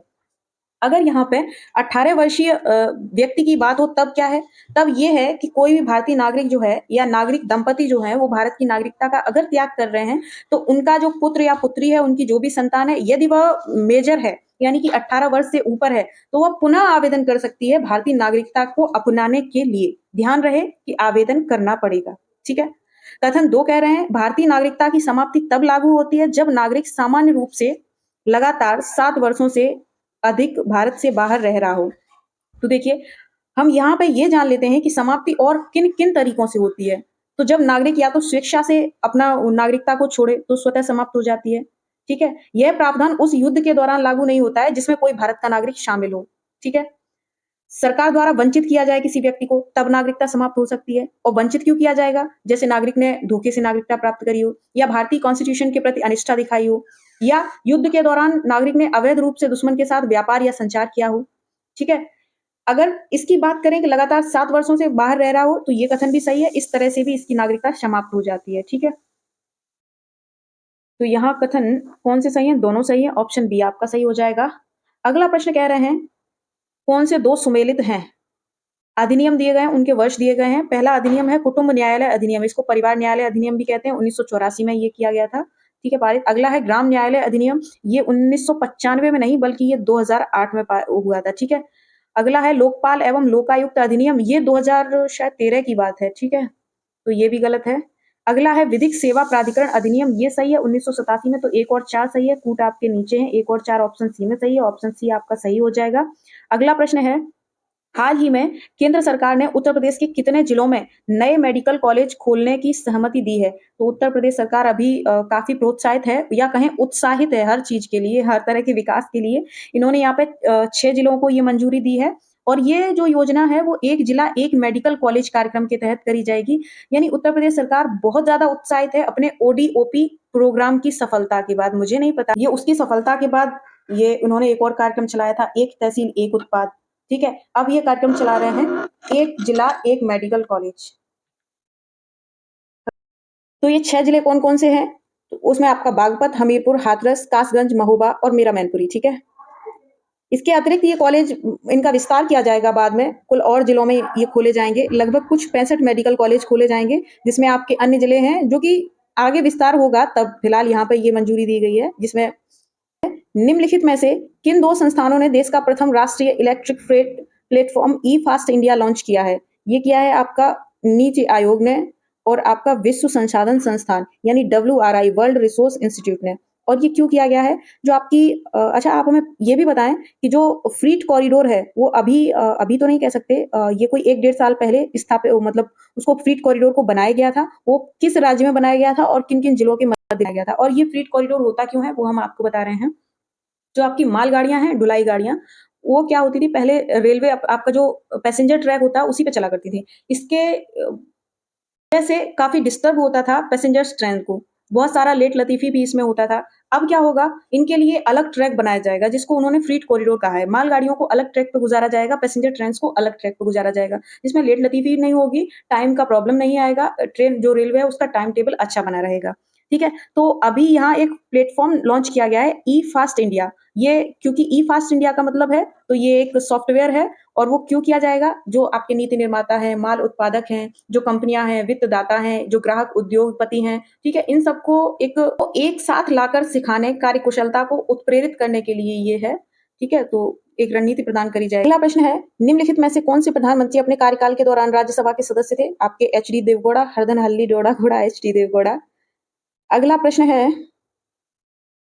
अच्छा, इनके साथ ही और भी ऐसे प्रधानमंत्री रहे हैं, जानते हैं कौन से? एक तो आपकी इंदिरा गांधी जी थी, वो भी राज्यसभा की सदस्य थी। आपके मनमोहन जी जो थे, वो भी राज्यसभा के सदस्य थे। ठीक है, नीचे दिए गए 2 कथनों में एक अभिकथन है। ठीक है, प्रश्न को नहीं पढ़ना है। कह रहे हैं लोक अदालत के पुरस्कार के खिलाफ किसी भी अदालत में कोई अपील नहीं है। कथन एकदम, अभिकथन एकदम सही है। क्यों सही है? देखिए, लोक अदालत जो है वो स्थापित इसीलिए करी गई थी कि जो छोटे मोटे मामले हैं, या पूर्व में जो कोई लंबित मामले पड़े हुए हैं, ठीक है, कोई ऐसी मुकदमेबाजी है जो उस स्तर पर है जिसको सौहार्दपूर्ण ढंग से निपटाया जा सकता है, या दोनों पक्षों में या त्रिपक्षों में आपसी समझौता कराया जा सकता है, ठीक है, जमीनी स्तर पर। तो इसलिए ये बनाई गई थी। अब और उस समझौते को बाध्यकारी किया गया था। बाध्यकारी नहीं किया जाता तो वो फिर से न्यायालय में अपील कर सकते थे, तो मामला फिर वहीं आ जाता, क्योंकि न्यायालय में ऑलरेडी इतने सारे मामले लंबित पड़े हुए हैं। और लोक अदालत का निर्माण ही इस मंच का इसीलिए किया गया था कि जो छोटे मोटे मामले हैं वो उनकी श्रृंखला बढ़े ना। ठीक है, तो ये है, अभिकथन सही है। आर कह रहे हैं कि लोक अदालत न केवल अदालत के समक्ष लंबित मामलों से निपटती है बल्कि मुकदमेबाजी के पूर्व चरण के विवादों से भी निपट सकती है। हाँ, ये भी सही है, लेकिन ये दोनों आपसी कारण नहीं है, वो सॉरी आपसी व्याख्या, इनमें एक दूसरे का कोई वो नहीं है। ठीक है, ये दोनों लोक अदालत के फीचर्स बताए गए हैं। ठीक है, तो यहाँ ऑप्शन सी आपका सही हो जाएगा। अगला प्रश्न है, पढ़े भारत अभियान किस मंत्रालय से संबंधित है? शिक्षा मंत्रालय से संबंधित है, और ये NEP 2020 का एक इनिशिएट है। इसमें बच्चों को पढ़ाई की ओर अग्रसित किया जाना है। अगला प्रश्न कह रहे हैं, IBM क्वांटम नेटवर्क में शामिल होने वाला पहला भारतीय संस्थान कौन सा है? आईआईटी मद्रास, ये इतना विकसित है भाई। अगला प्रश्न है, निम्नलिखित में से कौन सा राज्य लंपी वायरस के खिलाफ 1 करोड़ खुराक का आंकड़ा पार करने वाला पहला राज्य बन गया है? उत्तर प्रदेश बन गया है। क्या है ये लंपी वायरस? ये जानवरों जानवरों में होने वाली एक डिजीज है जो कि वायरस से होती है, और वो वायरस मक्खी या मच्छरों या कीड़ों की कुछ प्रजातियों द्वारा जानवरों में फैलता है, और एक जानवर से दूसरे जानवर में भी फैलता है। ठीक है, तो हालांकि अभी इंसानों में इसका मामला नहीं देखा गया है। यदि इसका मामला जानवरों से इंसानों में बढ़ जाता है तो इसी तरह की डिजीज को जूनोटिक डिसीज भी कहते हैं। ठीक है, तो यहाँ आपको एक बात और पता चली कि जो जूनोटिक डिजीज होती है वो कौन सी होती है? जो कि जानवरों से मनुष्यों में डिजीज जब फैल जाती है उसको जूनोटिक कहते हैं। अब कहा कह ये रहे हैं कि उत्तर प्रदेश में 1 करोड़ खुराक का आंकड़ा पार कर लिया है। अब ये कह रहे हैं, पता नहीं वही जाने कागजी तौर पे हो गया ये। और 90% ऐसा माना जाता है कि टीकाकरण इसमें जानवरों का किया जा चुका है। इसके लक्षण क्या होते हैं? जैसे जो संक्रमित जानवर है उसके चेहरे, गर्दन, पलकों, पूरे शरीर पर गोल-गोल गांठें बन जाती हैं, तेज बुखार होता है, जानवर को भूख नहीं लगती है, पैरों में सूजन आ जाती है, लंगड़ापन हो जाता है। ठीक है, जानवरों की धीमे-धीमे क्षमताएँ खत्म होती हैं और वायरस के गंभीर प्रसार से उनकी मृत्यु हो जाती है। ठीक है? अगला प्रश्न है, निम्नलिखित में से किस अधिनियम के तहत यह प्रावधान किया गया है कि मंत्रिपरिषद लोकसभा के कुल सदस्यों के 15% से अधिक नहीं होंगे? ये था आपका 91वां संविधान संशोधन अधिनियम 2003। ठीक है, और एक और बात थी कि जो 15% से अधिक नहीं होनी चाहिए, ये बात तो सही है, लेकिन 12 सदस्यों से कम भी नहीं होनी चाहिए, ये बात भी सही है। ठीक है, तो अगला प्रश्न क्या कह रहे हैं? जीवन एवं व्यक्तिगत स्वतंत्रता की सुरक्षा निम्नलिखित में से किस मौलिक अधिकार के अंतर्गत आता है? देखिए बात को कितना बड़ा लिखा हुआ है। सिर्फ इतनी सी बात है कि प्राण एवं दैहिक स्वतंत्रता का अधिकार किसमें दिया गया है? तो सभी को पता है आपका आर्टिकल 21 है। ठीक है, अगर हम इसको थोड़ा विस्तार से जाने तो जो स्वतंत्रता के अधिकार हैं उसमें आपका पहली स्वतंत्रता आपकी समता के अधिकार की है, जो कि आपका आर्टिकल 14 से 18 तक चलता है। उसके बाद आपकी स्वतंत्रता के अधिकार हैं। स्वतंत्रता के अधिकारों में ही अनुच्छेद 19 से 22 तक ये चलता है, और अनुच्छेद 19 में अलग 6 अधिकार दिए गए हैं। ठीक है, अनुच्छेद 20 में अपराधों के लिए दोष सिद्धि के संबंध में सुरक्षा दी गई है, और अनुच्छेद 21 में जीवन या व्यक्तिगत स्वतंत्रता, या उसी को हम कह देते हैं प्राण एवं दैहिक स्वतंत्रता। ठीक है, आर्टिकल 21 में क्या है वो आप हमें बताएंगे, सॉरी 21 ए में। ठीक है, 21 में तो यही है, 21 ए जोड़ा गया है, और ये भी बताएंगे कि जो 21 ए जोड़ा गया है वो किस संविधान संशोधन अधिनियम से जोड़ा गया है। ठीक है, प्लस आगे के आर्टिकल आप हमें बताएंगे जितने भी आपके उससे अधिकारों से रिलेट हैं, जैसे कि शोषण के विरुद्ध अधिकार, धर्म की स्वतंत्रता के विरुद्ध अधिकार, शिक्षा और सांस्कृतिक अधिकार। ठीक है, संविधानों के उपचारों का अधिकार किस आर्टिकल में, वो भी बताएंगे। ठीक है, आज तो मैम आप बहुत ज्यादा प्रश्न छोड़ रही हैं। हाँ, ये जरूरी है। सूची 1-2 को सुमेलित करना है, आर्टिकल दिए हैं, राज्यों के लिए प्रावधान दिए हैं। तो ये 571 का से शुरू होता है, और ये आपका कहाँ तक चलता है? जे वे तक चलता है शायद। तो इसमें क्या है, राज्यों के लिए, विशेष राज्यों के लिए विशेष उपबंध बनाए गए हैं। ठीक है, अब 371 सी में किस राज्य के लिए बनाया गया है? तो ये मणिपुर के लिए बनाया गया है, क्योंकि का खा गा में मणिपुर है। ठीक है, मणिपुर गा है, मणिपुर गा रहा है। तो 371 सी दूसरा, ए का दूसरा, बी ऑप्शन में है, तो बी का पहला हो जाना है। 371 एफ में सिक्किम के लिए है, और सी का चौथा हो जाना है 371 आई गोवा के लिए है। डी का तीसरा हो जाना है 371 जे कर्नाटक के लिए है। ठीक है, तो ये आप यहाँ मैच कर लीजिए। बाकी आप बेयर एक्ट उठा के देख लीजिए, जिसके पास लक्ष्मीकांत हो वो उसको उठा के देख लें, उसमें सारा विवरण दिया गया है। बाकी मेरी तो क्षमता नहीं है कि सभी अनुच्छेद याद कर सकें, मेरे से तो नहीं होता है। हाल ही में, हालांकि जरूरी अनुच्छेद याद करना बहुत जरूरी है, और मुझे लगता है उतनी जरूरत से आपका काम चल जाएगा। एक आध प्रश्न रेंज से बाहर आता ही है पेपर में, तो उसके लिए घबराएं नहीं, क्योंकि आप एग्जाम सेटर नहीं है जो सभी क्वेश्चन करके आएंगे। बाकी तो आपको भी पता होगा कि एग्जाम सेटर भी हैं जो आंसर की देने में कितनी गलतियां करते हैं, तो सारे प्रश्न कोई नहीं कर सकता। हाल ही में जॉर्डन में आयोजित एशियन बॉक्सिंग चैंपियनशिप में निम्नलिखित में से किसने उत्तर प्रदेश से भारत का प्रतिनिधित्व किया है? ये आपके थे कौन थे? सतीश कुमार जी थे? नहीं, गोविंद साहनी थे। ठीक है, हालांकि इसमें उन्होंने कोई पदक नहीं जीता है, वो अलग बात है। अच्छा, अच्छा, आप लोगों ने, वो किसी ने नहीं बताया है, कमेंट सबने अपनी क्वेरी के लिए किए हैं, किसी ने ये नहीं बताया कि किसका स्कोर कितना रहा। प्लीज स्कोर जरूर बताया कीजिए। ठीक है, इससे होगा क्या, आपको भी समझ में आएगा, और जब आप बताएंगे और भी लोग बताएंगे तो आपस में एक कंपटीशन क्रिएट हो जाएगा, तो अच्छा लगेगा आपको टेस्ट करने में। ठीक है, बाकी इसमें कोई ऐसी बात नहीं है कि किसी का कम रहा तो कोई परेशान हो जाए, नहीं, हतोत्साहित होने वाली कोई बात ही नहीं है। निम्नलिखित में से किसे हाल ही में भारत का पहला स्वच्छ सुजल प्रदेश घोषित किया गया? ये अंडमान निकोबार को किया गया है। स्वच्छ सुजल सुजल जो राज्य हैं, इनके मतलब क्या कह सकते हैं, घटक कौन कौन से हैं, कौन से घटक हैं या कौन से इंडिकेटर्स हैं जो इस बात को प्रदर्शित करते हैं कि ये राज्य स्वच्छ और सुजल है? ठीक है, तो इसमें आपका प्रत्येक हर घर में पानी होना चाहिए, स्वच्छ जल उपलब्ध होना चाहिए, प्रत्येक गाँव के प्रत्येक घर को निर्धारित गुणवत्ता की जल आपूर्ति होनी चाहिए। सभी स्कूलों में, आंगनबाड़ी केंद्रों में, सार्वजनिक संस्थानों में नल से जल मिलना चाहिए। ठीक है, खुले में शौच मुक्त होना चाहिए जो प्रदेश है, तो ये सारे लक्षण हैं। और ओडीएफ जो है, ओडीएफ प्लस गाँव को भी अलग-अलग कैटेगरी में डिवाइड किया गया है, जैसे आकांक्षी गाँव है, राइजिंग है, मॉडल है। तो ओडीएफ के बारे में भी आप जान लीजिएगा, ज़रूरी है ये स्कीम भी। नीचे दिए गए 2 कथनों में कहा गया है, क्या कहा गया है? भारतीय लोकतांत्रिक राजनीतिक व्यवस्था में संसद का केंद्रीय स्थान है। बिल्कुल सही बात है। क्यों सही बात है? क्योंकि जो केंद्र सरकार का एक संसद जो है वो विधायी अंग है और ये सरकार के संसदीय स्वरूप को अपनाने के कारण भारत को लोकतांत्रिक प्रणाली में एक प्रतिष्ठित स्थान देता है, ठीक है? संसद के कारण ही भारत को मतलब लोकतांत्रिक प्रणाली वाला देश कहा जाता है, ठीक है? जिसे सरकार का वेस्टमिंस्टर मॉडल भी कहा जा सकता है। अभी वेस्टमिंस्टर की चर्चा हुई थी, क्या है ये? जब महारानी एलिजाबेथ वाला प्रश्न आया था। यहाँ हम समझेंगे कि ये क्या है? कारण कह रहे हैं भारत ने सरकार के संसदीय स्वरूप को अपनाया है। हाँ, ये कथन सही है, भारत ने सरकार के संसदीय स्वरूप को अपनाया है और इसीलिए ये लोकतांत्रिक राजनीतिक व्यवस्था में एक अहम स्थान रखता है। तो ये कारण जो है इसकी व्याख्या कर रहा है, ऑप्शन ए सही हो जाएगा आपका। अब वेस्टमिंस्टर प्रणाली जो है, ये वेस्टमिंस्टर शब्द कहाँ से आया?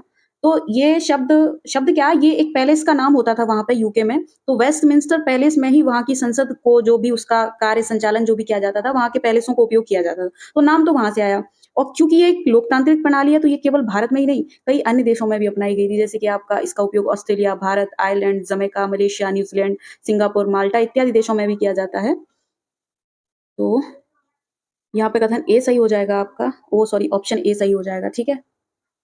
अगला प्रश्न है, पंचायती राज संस्थाओं से संबंधित निम्नलिखित समितियों को उनके गठन के वर्ष के आधार पर अवरोही क्रम में लगाइए। तो मुझे इनके ईयर्स नहीं याद है, बस मुझे इनका क्रम याद है, जिसमें सबसे पहली आपकी थी बलवंत राय मेहता समिति और उसके बाद आई थी आपकी अशोक मेहता समिति। तो दूसरे के बाद चौथा आना है, दूसरे के बाद चौथा ऑप्शन ए में ही आ रहा है, ठीक है? बाकी सब गलत हैं। तो यहाँ पे ये ऑप्शन आप मैच देख लीजिए कूट। अगला प्रश्न है, निजता के अधिकार के संदर्भ में निम्नलिखित कथनों में से कौन सा कथन सही है? भारतीय संविधान का अनुच्छेद 15 निजता के अधिकार से संबंधित है। गलत है। अनुच्छेद 15 में निजता का अधिकार जो है वो गारंटीकृत नहीं है। अनुच्छेद 21 में जहां जीवन का अधिकार है, ठीक है, इसके मूलभूत हिस्से के रूप में संविधान के भाग 3 द्वारा गारंटीकृत स्वतंत्रता का एक हिस्सा है निजता का अधिकार, ठीक है। कथन 2 कह रहे हैं, पुट्टा स्वामी बनाम भारत संघ मामले में 2017 में निजता के अधिकार को मौलिक अधिकार घोषित किया गया है। ये बात सही है। इसके अतिरिक्त पुट्टा स्वामी फैसले में ये कहा गया था कि जो निजता का अधिकार है उसकी संरक्षा जो करता है वो अनुच्छेद 14 भी कर सकता है, अनुच्छेद 19 भी कर सकता है, ठीक है, और 21 में तो है ही है। तो कथन यहाँ पे 2 ऑप्शन आपका सही हो जाएगा, ठीक है। निजता के बहुत सारे रूप हो सकते हैं, कौन-कौन से हो सकते हैं? जैसे कि पहला तो आपका वही है दैहिक स्वतंत्रता, ठीक है, स्वायत्तता आपकी सेल्फ ऑटोनॉमी, ठीक है, आपकी बॉडी की ऑटोनॉमी, आपकी सूचना और गोपनीयता का अधिकार, ठीक है, आपकी पसंद की गोपनीयता का अधिकार, ठीक है, हम चाहें कि आपको क्या-क्या पसंद है आप हमें बताइए, आपका पूरा अधिकार है कि आप बिल्कुल कह दें, हम क्यों बताएँ आपको, ठीक है, भूलने का अधिकार, हाँ, आप हमें भूल जाएँ ये आपको पूरा अधिकार है, ठीक है, कोई किसी पर सवाल नहीं उठा सकता, आप भूल सकते हैं, कुछ भी भूल सकते हैं। अच्छी बुरी घटना, अच्छे बुरे व्यक्ति किसी को भी भूल सकते हैं, अधिकार है आपका। निम्नलिखित में से किस देश ने विश्व में पहली बार आर्कटिक भेड़िए का क्लोन बनाया है?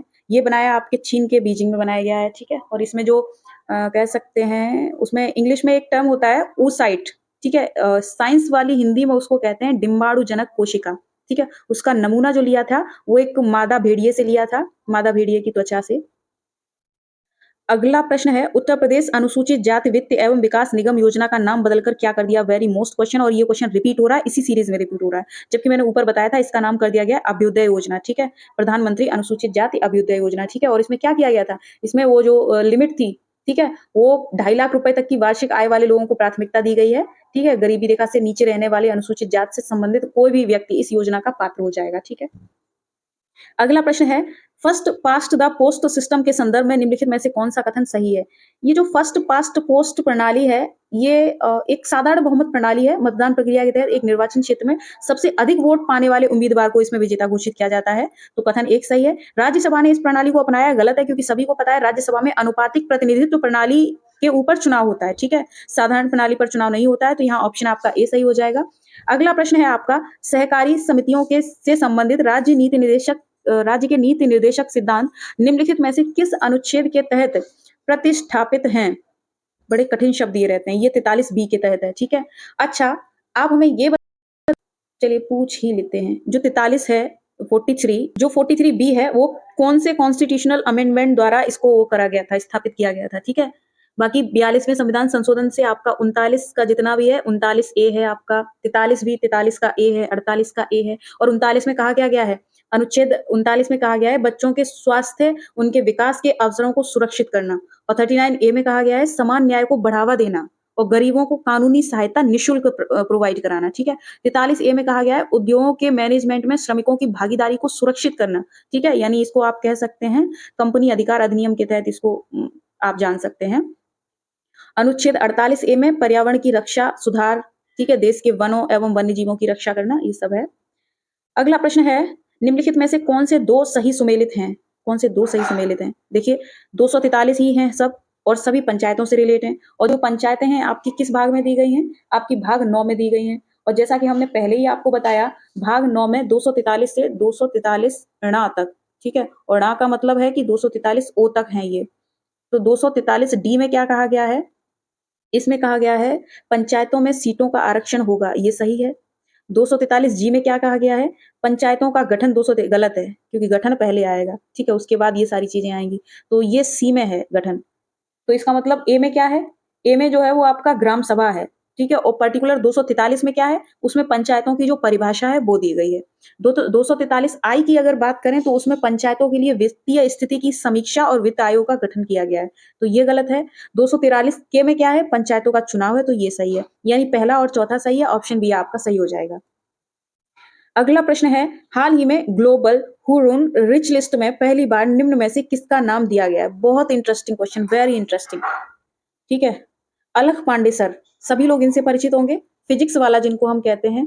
पहली बार इंटरनेशनल हुरून रिच लिस्ट में इनका नाम शामिल किया गया है। अभी हाल ही में कुछ दिन पहले इन्होंने अपना एक स्टार्टअप शुरू किया है। 8,000 करोड़ रुपए की यूनिकॉर्न लिस्ट में ये शामिल हुए थे, ठीक है? और ये फिजिक्स वाला चैनल के संस्थापक हैं, सीईओ हैं, फाउंडर हैं, ठीक है? हालांकि इन्होंने बहुत मेहनत भी करी। कोरोना के दौरान इन्होंने बच्चों को नीट जेईई परीक्षाओं जैसी तैयारियां उन्होंने फ्री करवाई हैं और ऐसा नहीं है, क्वालिटी पढ़ाई करवाई है। निम्नलिखित में से कौन सा युग्म सही सुमेलित है? ऑपरेशन देवी शक्ति विदेश मंत्रालय से संबंधित है, बिल्कुल सही बात है। ऑपरेशन आहट रेलवे सुरक्षा बलों द्वारा शुरू किया गया है। ऑपरेशन ओलिविया ये आईसीजीएस इंडियन कोस्ट गार्ड द्वारा शुरू किया गया है। ऑपरेशन मेघ चक्र ये सीबीआई द्वारा किया गया, सीबीआई द्वारा ऐसे और 3 ऑपरेशन शुरू किए गए हैं, ठीक है? ये भारतीय वायुसेना से नहीं, और वो 3 कौन-कौन से हैं? एक आपका ऑपरेशन मेघ चक्र है, आपका ऑपरेशन कार्बन है, ऑपरेशन मेघ शक्ति भी इन्हीं के द्वारा चलाया गया, ठीक है? और जो मेघ चक्र है वो बहुत जरूरी इसलिए है क्योंकि ये जो बाल यौन शोषण से संबंधित जो सामग्री है ना, उसके लिए है, ठीक है? उसकी जांच पड़ताल के लिए। अगला प्रश्न है, निम्नलिखित में से किस प्रक्रिया का उपयोग करके एक निर्दिष्ट समय के लिए संसद की बैठक को लंबित किया जा सकता है? किस प्रक्रिया का वो करके? तो ये प्रक्रिया है स्थगन की प्रक्रिया। क्या कह रहे हैं? एक निर्दिष्ट समय के लिए, यानी एक निश्चित समय के लिए उसका स्थगन किया जाता है। जैसे कि कुछ निश्चित समय होगा, कुछ घंटे या कुछ दिन या कुछ सप्ताह हो सकता है। अगर बात करें अनिश्चित काल के लिए स्थगन, तो इसमें समय निर्धारित नहीं होगा, ठीक है? अगर संसद की बैठकों की बात करें तो एक-एक सत्र में कई-कई बैठकें होती हैं। प्रत्येक बैठक में 2 सेशन होते हैं। सुबह की बैठक 11 बजे से 1 बजे तक होती है, ठीक है? 1 बजे के बाद आपका लंच रह जाता है। उसके बाद 2 बजे से 6 बजे तक की बैठक होती है। अगर सत्रावसान की बात करें तो ये अध्यक्ष या सभापति के द्वारा अनिश्चित काल के लिए स्थगित ये भी किया जाता है, लेकिन कह सकते हैं कि सत्रावसान जो है एक सत्र पूर्ण होने के बाद राष्ट्रपति इसकी सूचना जारी करता है, ठीक है? हालांकि राष्ट्रपति सत्र के दौरान भी सत्रावसान कर सकता है। अगर विघटन की बात करें तो विघटन सभी को पता है किसका होता है, राज्यसभा का होता है और इसका लोकसभा का नहीं होता है। अच्छा, आप हमें ये बताएं, जो हमने ये बोला कि जो बैठकों का टाइम होता है इसमें कुछ काल निर्धारित किए जाते हैं, जैसे शून्यकाल हुआ, प्रश्नकाल हुआ, ये सारी चीजें, इनके बारे में यदि आपको जानकारी है तो आप कमेंट में उसको बताइएगा, विस्तार से बताइएगा, ताकि आप और साथियों को पता चल सके। अगला प्रश्न है, नगर पालिकाओं के संदर्भ में निम्नलिखित में से कौन से कथन सही हैं? देखिए क्या कह रहे हैं, मौजूदा नगर पालिकाओं के विघटन के बाद गठित नगर पालिका 5 वर्ष तक जारी रहेगी। गलत है। क्यों गलत है? कथन को थोड़ा घुमाया गया है। ये ये बात बिल्कुल सही है, नगर पालिका का जो कार्यकाल है वो टोटल 5 वर्ष होता है, ठीक है? लेकिन इस 5 वर्ष के दौरान मान लीजिए कोई नगर पालिका 1 वर्ष बाद विघटित हो गई, उसके बाद नई नगर पालिका गठित हुई, ठीक है? और जो नई गठित होगी उसका टोटल कार्यकाल 5 वर्ष रहेगा, यानी शेष समय तक ही वो रहेगी, यानी 4 साल तक रहेगी, ठीक है? तो गठित नगर पालिका 5 वर्ष तक जारी रहेगी, ये गलत है। तो आपका ऑप्शन ए गलत हो जाएगा। उसके बाद कह रहे हैं राज्य चुनाव आयोग नगर पालिकाओं को चुनाव से संबंधित सभी मामलों के संबंध में प्रावधान करता है। राज्य चुनाव आयोग करता है क्या? राज्य विधानमंडल नगर पालिकाओं को चुनाव से संबंधित सभी मामलों के बारे में प्रावधान कर सकता है। राज्य विधानमंडल करता है ना, चुनाव आयोग नहीं करता है। तो यहाँ दूसरा कथन गलत हो जाएगा, ठीक है। तो यहाँ आपका ऑप्शन डी सही हो जाएगा, ना तो 1 ना 2। पूर्व में महाराजगंज जिला हिस्सा था, किसका हिस्सा था? ये गोरखपुर का हिस्सा था, ठीक है। गोरखपुर से कट के बना हुआ था महाराजगंज। और देखिए अभी लास्ट सीरीज में एक प्रश्न आया था, पुल था एक कमरिया घाट पुल, ठीक है, वो कहाँ था? और उसमें एक कथन लिखा हुआ था कि राप्ती नदी के तट पर, ठीक है। तो वहां हमने ये बोला था कि ये अंबेडकर नगर, और वहां एक्चुअली हमने ये नहीं बोला था, मैंने बस इतना बोल दिया था कि ये गोरखपुर में राप्ती नदी के उस पर बना हुआ है, जबकि ये अंबेडकर नगर और गोरखपुर को जोड़ने वाली राप्ती नदी पर ये पुल बनाया गया, ठीक है। वो इसलिए हमने बोल दिया था कि पुल का जो एक छोर है वो अंबेडकर नगर में है और दूसरा छोर जो है वो गोरखपुर में है, ठीक है। जबकि ये जो राप्ती नदी है, यानी अगर इस जिले की बात करें महाराजगंज की, तो महाराजगंज में कौन कौन सी नदियां प्रवाहित होती हैं? जैसे कि आपका बड़ी गंडक है, छोटी गंडक है, रोहिन नदी है, राप्ती नदी है, चंदन, प्यास, घोंगी। ये सब बौद्धिक मंच के संदर्भ में निम्नलिखित कथनों में से कौन से कथन सही हैं? देखिए पहला कथन कह रहे हैं यह संघाई सहयोग संगठन के तहत स्थापित एक मंच है। यह कथन गलत है। क्यों गलत है? इस ईईएफ की जो स्थापना करी गई थी वो आरईएफ के संदर्भ में की गई थी, ठीक है। अब ये आरईएफ क्या है इसको जानेंगे। और ये करी थी आपके रूसी संघ के जो राष्ट्रपति हैं व्लादिमीर पुतिन ने एक डिक्री के द्वारा इसको स्थापित किया गया था। तो पहला कथन गलत हो गया। इसकी स्थापना वर्ष 2012 में हुई थी, ये भी गलत है। ये 2015 में हुई थी। अगला कथन कह रहे हैं यह रूसी सुदूर पूर्व क्षेत्र के विकास पर लक्षित है। हाँ, ये कथन सही है। 7वां पूर्वी आर्थिक मंच हाल ही में व्लादिवोस्तोक में आयोजित किया गया, कथन 4 भी सही है। ऐसे आंसर आपका बी हो जाना है। अब ये जान लीजिए कि ये सुदूर पूर्व रूसी क्षेत्र कौन सा है, जो कि आपका कह सकते हैं भौगोलिक रूप से रूस के जो पूर्वी छोर पर देश, जैसे कि आपका जापान हुआ, चीन हुआ, उत्तर कोरिया हुआ, संयुक्त राज्य अमेरिका की सीमा जो है, ये सारा क्षेत्र जो है ये रूसी सुदूर पूर्व क्षेत्र में शामिल है। और ये किया गया इसके विकास के लिए। ये वाला जो क्षेत्र है वो, इसमें रूस का 1/3 भाग शामिल है। और इस क्षेत्र में मछली, तेल, नेचुरल गैस, लकड़ी, हीरा, इन सब खनिजों की बाहुल्यता है। तो और जबकि आबादी यहाँ की बहुत विरल है। तो इस संपत्ति को, इन संसाधनों को और विकसित करने और वहां के सकल घरेलू उत्पाद में बढ़ावा देने के लिए ये सारी चीजें की गई हैं। भारतीय राजनीतिक व्यवस्था में लेम डक सत्र संदर्भित करता है। लेम डक क्या होते हैं? जो कि वैसे सदस्य जो नए लोकसभा के लिए फिर से नहीं चुने जाते हैं, उनको लेम डक कहा जाता है, ठीक है। तो यहाँ ऑप्शन ए आपका सही हो जाएगा। अगला अगला प्रश्न है भारतीय संविधान संशोधन 51A के को 86वें संविधान संशोधन अधिनियम द्वारा जोड़ा गया था। इसे अधिनियमित किया गया वर्ष 2002 में, ठीक है। और ये बताने की कतई आवश्यकता नहीं है कि 51K में क्या है, ठीक है। आपके मौलिक कर्तव्य हैं जो कि 11 हैं, उनको आपको याद ही होंगे। नहीं याद होंगे तो रटने की कोई आवश्यकता भी नहीं है, उनको एक बार पढ़ लीजिए। अगला प्रश्न है, आश्वासन दिया हुआ है एक एस बालकृष्णन समिति की स्थापना दिल्ली के लिए राज्य की मांगों को देखने के लिए की गई थी। हाँ, अभिकथन सही है। ये एस बालकृष्णन समिति की ही सिफारिशों पर करी गई थी, जिसमें कि दिल्ली को राष्ट्रीय राजधानी क्षेत्र को फिर से डिजाइन किया जाना, दिल्ली के प्रशासक को लेफ्टिनेंट गवर्नर के रूप में नामित किया जाना, ये सब कुछ था। अगला वो कह रहे हैं कारण 76वें संविधान संशोधन अधिनियम ने दिल्ली के केंद्र क्षेत्र को एक विशेष दर्जा प्रदान किया है। यहाँ जो संविधान संशोधन हुआ था वो आपका हुआ था 69वां, ठीक है। तो ए सही है लेकिन आर गलत है। ऑप्शन एक मिनट, ऑप्शन बी सही हो जाएगा, ठीक है। अगला प्रश्न है भारत का दूसरा नैनो उर्वरक संयंत्र स्थापित किया गया है। दूसरा कहाँ किया गया है? ये आपका फूलपुर प्रयागराज में किया गया है, ठीक है। साथ ही एक जगह और ये प्रस्तावित है, कहाँ पे? आंवला, बरेली में, ठीक है। और पहला कहाँ किया गया था? जो कि आपका गुजरात के कलोल में पहला किया गया था। और ये है क्या? नैनो उर्वरक संयंत्र क्या है? तो यहाँ पे नैनो यूरिया का निर्माण कराया जाएगा। इन्होंने कहा क्या है कि जो नैनो यूरिया है वो किसानों को अत्यधिक सस्ती पड़ेगी बजाय बोरी के। किस तरह से? इन्होंने इसका रीजन ये दिया है कि जैसे कि मान लेते हैं एक यूरिया की जो बोरी है वो 45 किलोग्राम की होती है, ठीक है, और उसका रेट होता है 267 रुपए। जबकि इन्होंने ऐसा कहा है, ऐसा तर्क दिया है कि जो आधा लीटर की बोतल है नैनो यूरिया की, वो इस 45 किलोग्राम का मुकाबला कर सकती है गुणवत्ता में, जो कि आ रही है एक बोतल 240 रुपए की। तो इस हिसाब से ये सस्ती पड़ेगी। और नैनो यूरिया जो है वो इको फ्रेंडली तो है ही, ऐसा भी ये बताते हैं, और नॉर्मल यूरिया के मुकाबले अधिक लाभदायक भी है। तो इससे किसानों को लाभ होगा। वही सारी चीजें हैं, किसानों की आय दोगुनी करनी है। बट कभी सरकारें इसके लिए प्रावधान करेंगी तो कभी भगवान उन पर पानी फेर देगा। कितनी बारिश हो रही है, सारी फसलें चौपट हुई जा रही हैं, इसका क्या करेंगे आप? अगला प्रश्न है निम्नलिखित में से किसने गणित में ब्रेक थ्रू पुरस्कार 2023 जीता है? ये कौन है? ये हैं आपके डेनियल ए स्पीलमैन। ठीक है, अगला प्रश्न है, प्रश्नकाल के संदर्भ में निम्नलिखित कथनों में से कौन से कथन सही हैं? पहला कथन कह रहे हैं प्रत्येक संसदीय बैठक का पहला घंटा प्रश्नकाल के लिए निर्धारित है, कथन एक सही है। ठीक है, अब प्रश्न जो हैं वो होते कितने टाइप के हैं? तो वो 3 टाइप के होते हैं, जिनमें आपके आते हैं तारांकित प्रश्न, ठीक है, और आपके नॉन तारांकित प्रश्न और आपके अल्प सूचना प्रश्न। हालांकि इनका सिंबल ये नहीं होता, यहाँ मैं शॉर्ट फॉर्म में लिखने के लिए मेरा अपना ही है। ठीक है, तो तारांकित प्रश्न कौन कौन से होते हैं? जो स्टार मार्क द्वारा पहचान करी जाती है जिनकी, और इनके लिए मौखिक उत्तर देने की आवश्यकता होती है, और इनके लिए पूरक प्रश्न जो है वो पूछे जा सकते हैं, यानी सप्लीमेंट्री क्वेश्चन तारांकित प्रश्न पर पूछे जा सकेंगे। ठीक है, तो कथन जो कह रहे हैं तारांकित प्रश्न में अनुपूरक प्रश्न पूछने का अवसर नहीं मिलता, ये गलत है। एक अतारांकित प्रश्न के लिए मौखिक उत्तर की आवश्यकता होती है, गलत है। अतारांकित प्रश्न जो है उसके लिए लिखित उत्तर की आवश्यकता होती है, और इसीलिए इसमें अनुपूरक प्रश्न नहीं पूछे जा सकेंगे।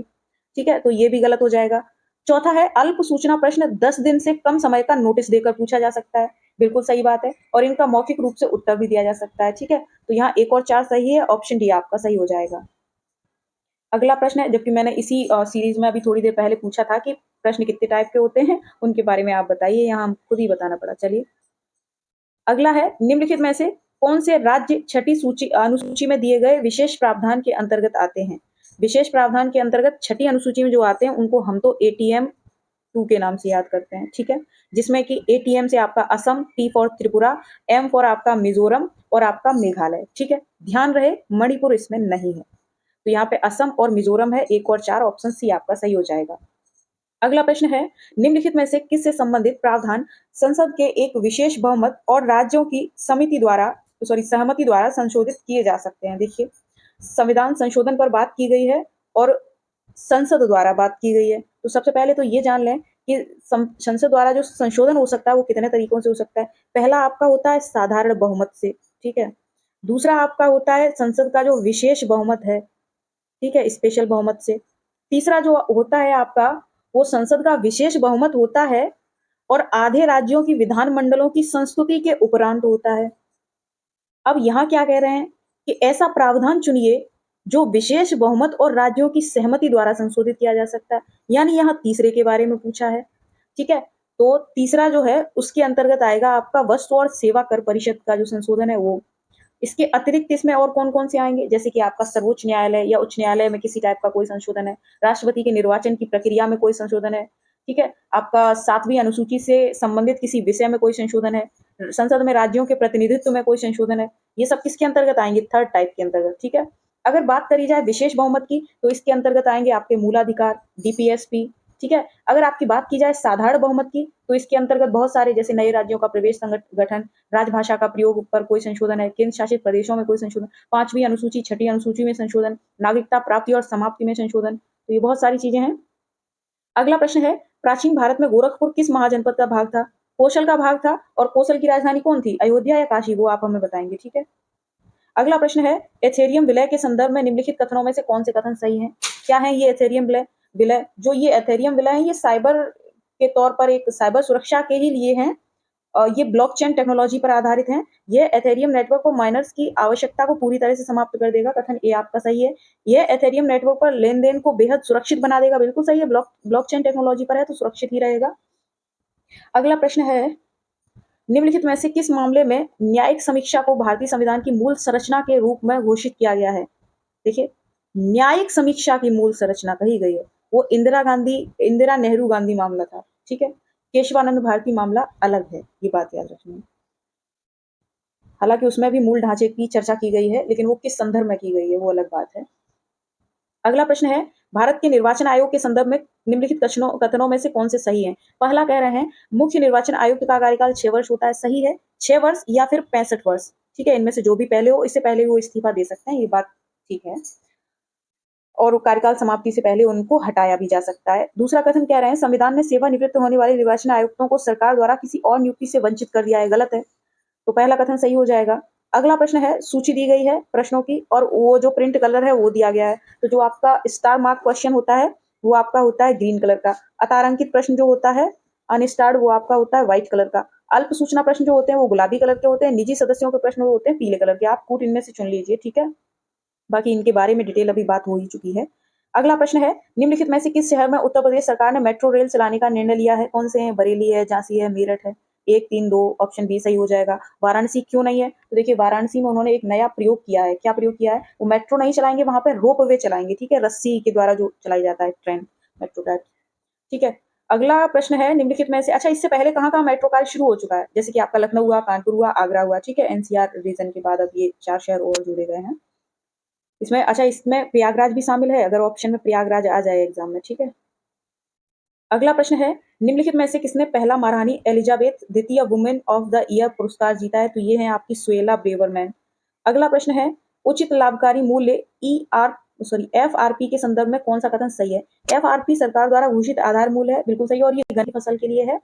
और क्या है इसमें? इसका निर्धारण कृषि लागत और मूल्य आयोग की सिफारिशों के आधार पर किया जाता है, यह कथन भी सही है। और इसी के द्वारा किसानों से खरीदे गए गन्ने के लिए उनके भुगतान को कानूनी रूप से ये बाध्यकारी है।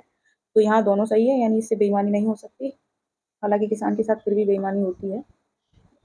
अगला प्रश्न है, निम्नलिखित में से किसके द्वारा भारत में निर्वाचित स्थानीय सरकारी निकाय बनाए गए हैं? तो ये रिपन के टाइम पीरियड की बात है।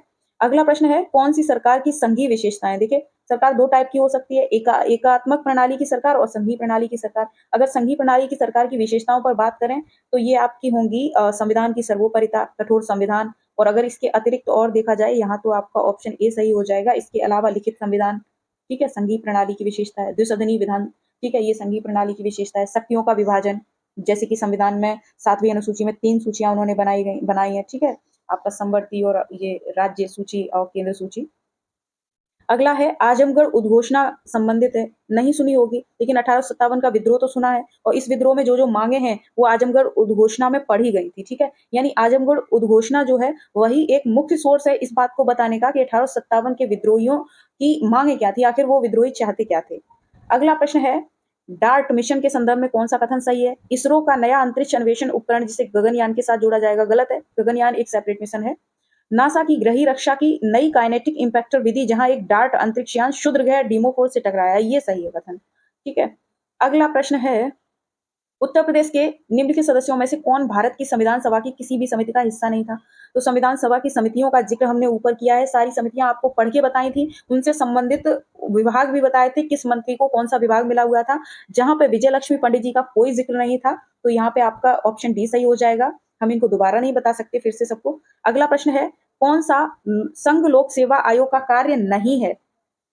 तो कथन एक कह रहे हैं, यह अखिल भारतीय सेवाओं में नियुक्तियों के लिए परीक्षा आयोजित करता है, ये तो सही है। यह नागरिकों के किसी भी पिछड़े वर्ग के पक्ष में नियुक्तियों या पदों के लिए आरक्षण के लिए प्रावधान करता है, कथन गलत है। इसका आरक्षण का प्रावधान कोई भी लोक सेवा आयोग नहीं करता, इसका प्रावधान ऑप्शन बी आप चुन लीजिएगा। अगला प्रश्न है, निम्नलिखित में से कौन सा सही सुमेलित है? इधर आयोग दिए गए हैं, दूसरी तरफ उनके अध्यक्ष दिए गए हैं। राष्ट्रीय मानवाधिकार आयोग जो है उनके अध्यक्ष अरुण कुमार मिश्र हैं, सही है। राष्ट्रीय अनुसूचित जनजाति आयोग के जो अध्यक्ष हैं वो हर्ष चौहान है। राष्ट्रीय अनुसूचित जाति आयोग के जो अध्यक्ष हैं वो विजय सांपला है। राष्ट्रीय पिछड़ा वर्ग आयोग के अध्यक्ष हंसराज गंगाराम अहिर है। अच्छा यहाँ कूट नहीं दिया है, सही सुमेलित पूछा था, ए ऑप्शन आपका सही हो जाएगा। अगला प्रश्न है, 14 सितंबर 2022 में उत्तर प्रदेश राज्य योजना आयोग का पुनर्गठन किया गया है और इसका नाम बदलकर कर दिया गया है राज्य परिवर्तन आयोग, ठीक है। और इसके सदस्य कौन कौन होंगे? इसकी अध्यक्षता जो करेंगे वो आपके सीएम करेंगे, और इसमें जो सदस्य होंगे उसमें आपका उप मुख्यमंत्री, वित्त मंत्री, कृषि मंत्री, समाज कल्याण मंत्री, पंचायती राज विकास मंत्री, औद्योगिक विकास मंत्री, जल संसाधन मंत्री, शहरी विकास मंत्री, ठीक है, ये सारे इसके सदस्य होंगे। अगला प्रश्न है, सूची 1 और 2 सुमेलित करनी है, आउट ऑफ रेंज क्वेश्चन है। देखिए देश दिए गए हैं, पहली महिला राष्ट्रपति दी गई हैं, भाई मुझे तो नहीं आता है, ऑप्शन देश हैं। अच्छा ये देखिए, ये नाम है जॉर्जिया मेलोनी, ये आपने हाल ही में सुना होगा और मुझे याद इसलिए है, मैंने इस पर एक शॉर्ट्स बनाया था अभी हाल ही में। भारत में ये आई हुई थी जॉर्जिया मेलोनी, जो कि आपकी इटली की पीएम है और पहली महिला राष्ट्रपति या प्रधानमंत्री है, ठीक है, राष्ट्रपति नहीं है, प्रधानमंत्री हैं। और वो भारत में क्यों आई थी? रायसीना डायलॉग के तहत आई थी, जो कि दिल्ली में आयोजित किया गया था। आप चाहे तो इस रायसीना डायलॉग की पूरी जानकारी के लिए उस शॉर्ट्स को देख सकते हैं, उसमें सब कुछ बताया है कि क्यों होता है, कैसे होता है। और वो जो करंट अफेयर से रिलेटेड जो शॉर्ट्स बनाते हैं उनका उद्देश्य ही ये होता है कि जितने भी हॉट टॉपिक हैं करंट से रिलेटेड, उनको 1 मिनट के भीतर उनके बारे में जरूरी जानकारी साझा करी जाए, जिससे समय की खपत भी कम होगी और आपको किसी एक टॉपिक का जो मेन फीचर्स है वो तैयार हो जाएगा। तो अगर हम बात करें डी का दूसरा हो जाना है, तो ये देखिए ऐसे क्वेश्चन का कूट भी आसान होता है, डी का एक ही इसमें 2 पे है, ठीक है। तो इस हिसाब से आप इनको मैच कर लीजिए। चलिए हम कर देते हैं, ए का पहला हो जाना है ट्यूनीशिया, बी का चौथा हो जाना है सी का तीसरा हो जाना है, ठीक है। अगला प्रश्न है, राष्ट्रपति की शक्तियों के संदर्भ में निम्नलिखित कथनों में से कौन से कथन सही हैं? क्या कह रहे हैं? राष्ट्रपति की क्षमादान की शक्ति विवेकाधीन शक्ति नहीं है। बिल्कुल सही बात है। क्यों नहीं है? क्योंकि आर्टिकल आपका 74 में भी 1 सब आर्टिकल के तहत राष्ट्रपति मंत्रिमंडल की सलाह के बाद क्षमादान को पुनर्विचार के लिए भेज सकता है, और यदि मंत्रिपरिषद इसके विरुद्ध गया तो राष्ट्रपति को उसकी सलाह मानना अनिवार्य है। राष्ट्रपति उसके लिए बाध्य हो जाएगा, ठीक है।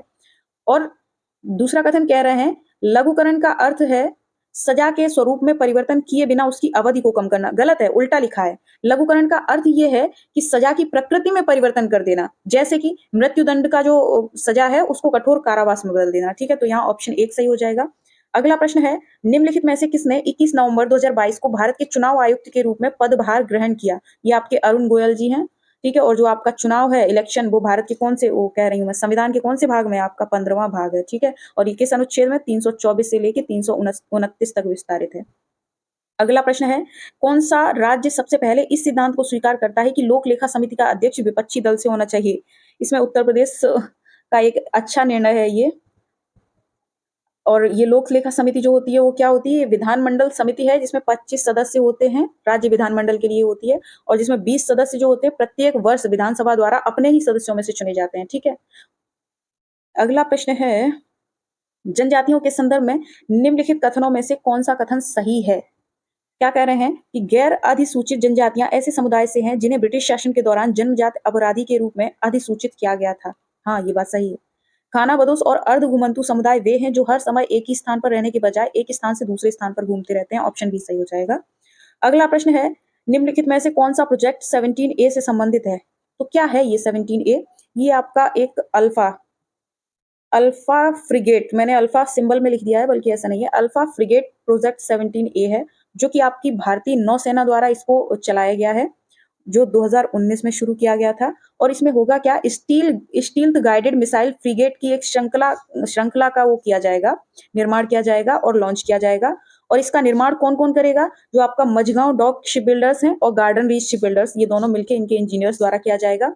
इससे वही, इसका उद्देश्य यही है कि जो आत्मनिर्भर भारत जो एक पहल है, उस कॉन्सेप्ट पर हम कार्य कर रहे हैं, जो जहाज निर्माण के क्षेत्र में स्वदेशी क्षमता को बढ़ावा दे रहा है। तो पहला कथन है, भारत में खाद्यान्नों के उत्पादन बढ़ाने के लिए बायो इंजीनियर की, ये गलत है, ठीक है। भारतीय नौसेना द्वारा स्टील, ये सही है। तो यही सही है ना, एक ही पूछा है। और इसमें पहला एक जहाज था जिसको लॉन्च किया गया था, वो नीलगिरी था, ठीक है। दूसरा जहाज जो है वो उदयगिरी है, जो 2022 में लॉन्च कर दिया गया है, लेकिन 2024 में इसको कमीशन किया जाएगा, ठीक है। तीसरा जहाज जो है वो आपका है तारागिरी। तो अगला है प्रश्न, समितियां दी हैं, उनके अध्यक्ष दिए गए हैं, इनको मैच करना है। तो जो आपकी प्राक्कलन समिति है, उनके अध्यक्ष हैं लोकेंद्र प्रताप। प्रत्यायोजित जो समिति है, अमित अग्रवाल जी हैं।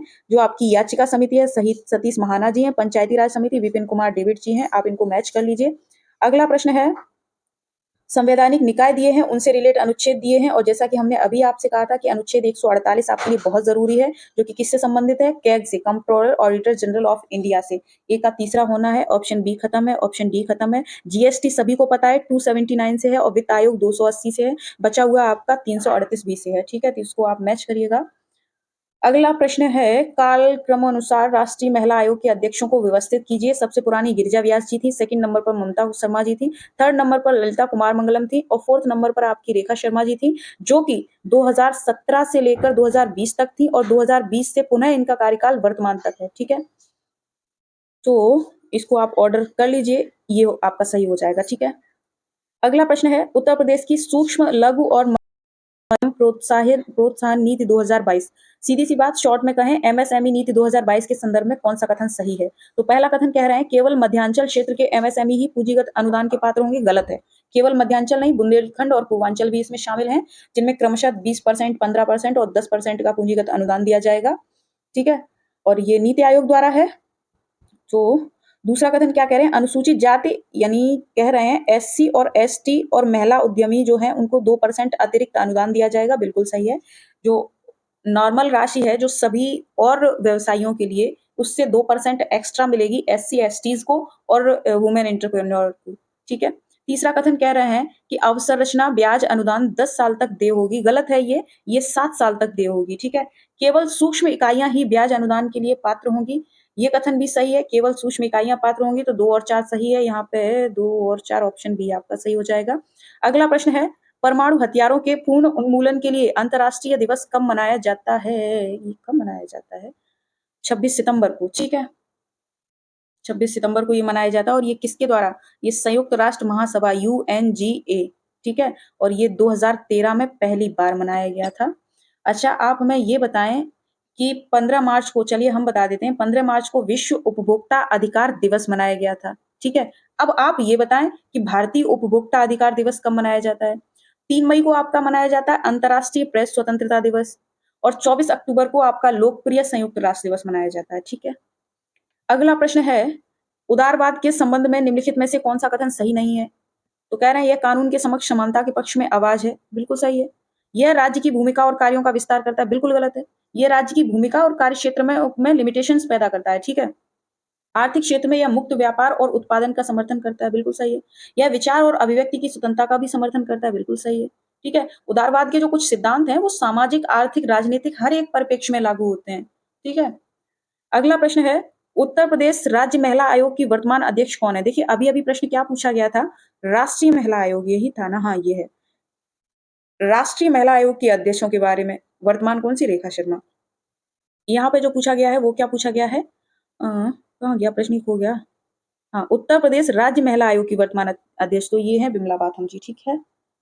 अगला प्रश्न है आपका, परमाणु अप्रसार संधि NPT के संदर्भ में कौन सा कथन सही है?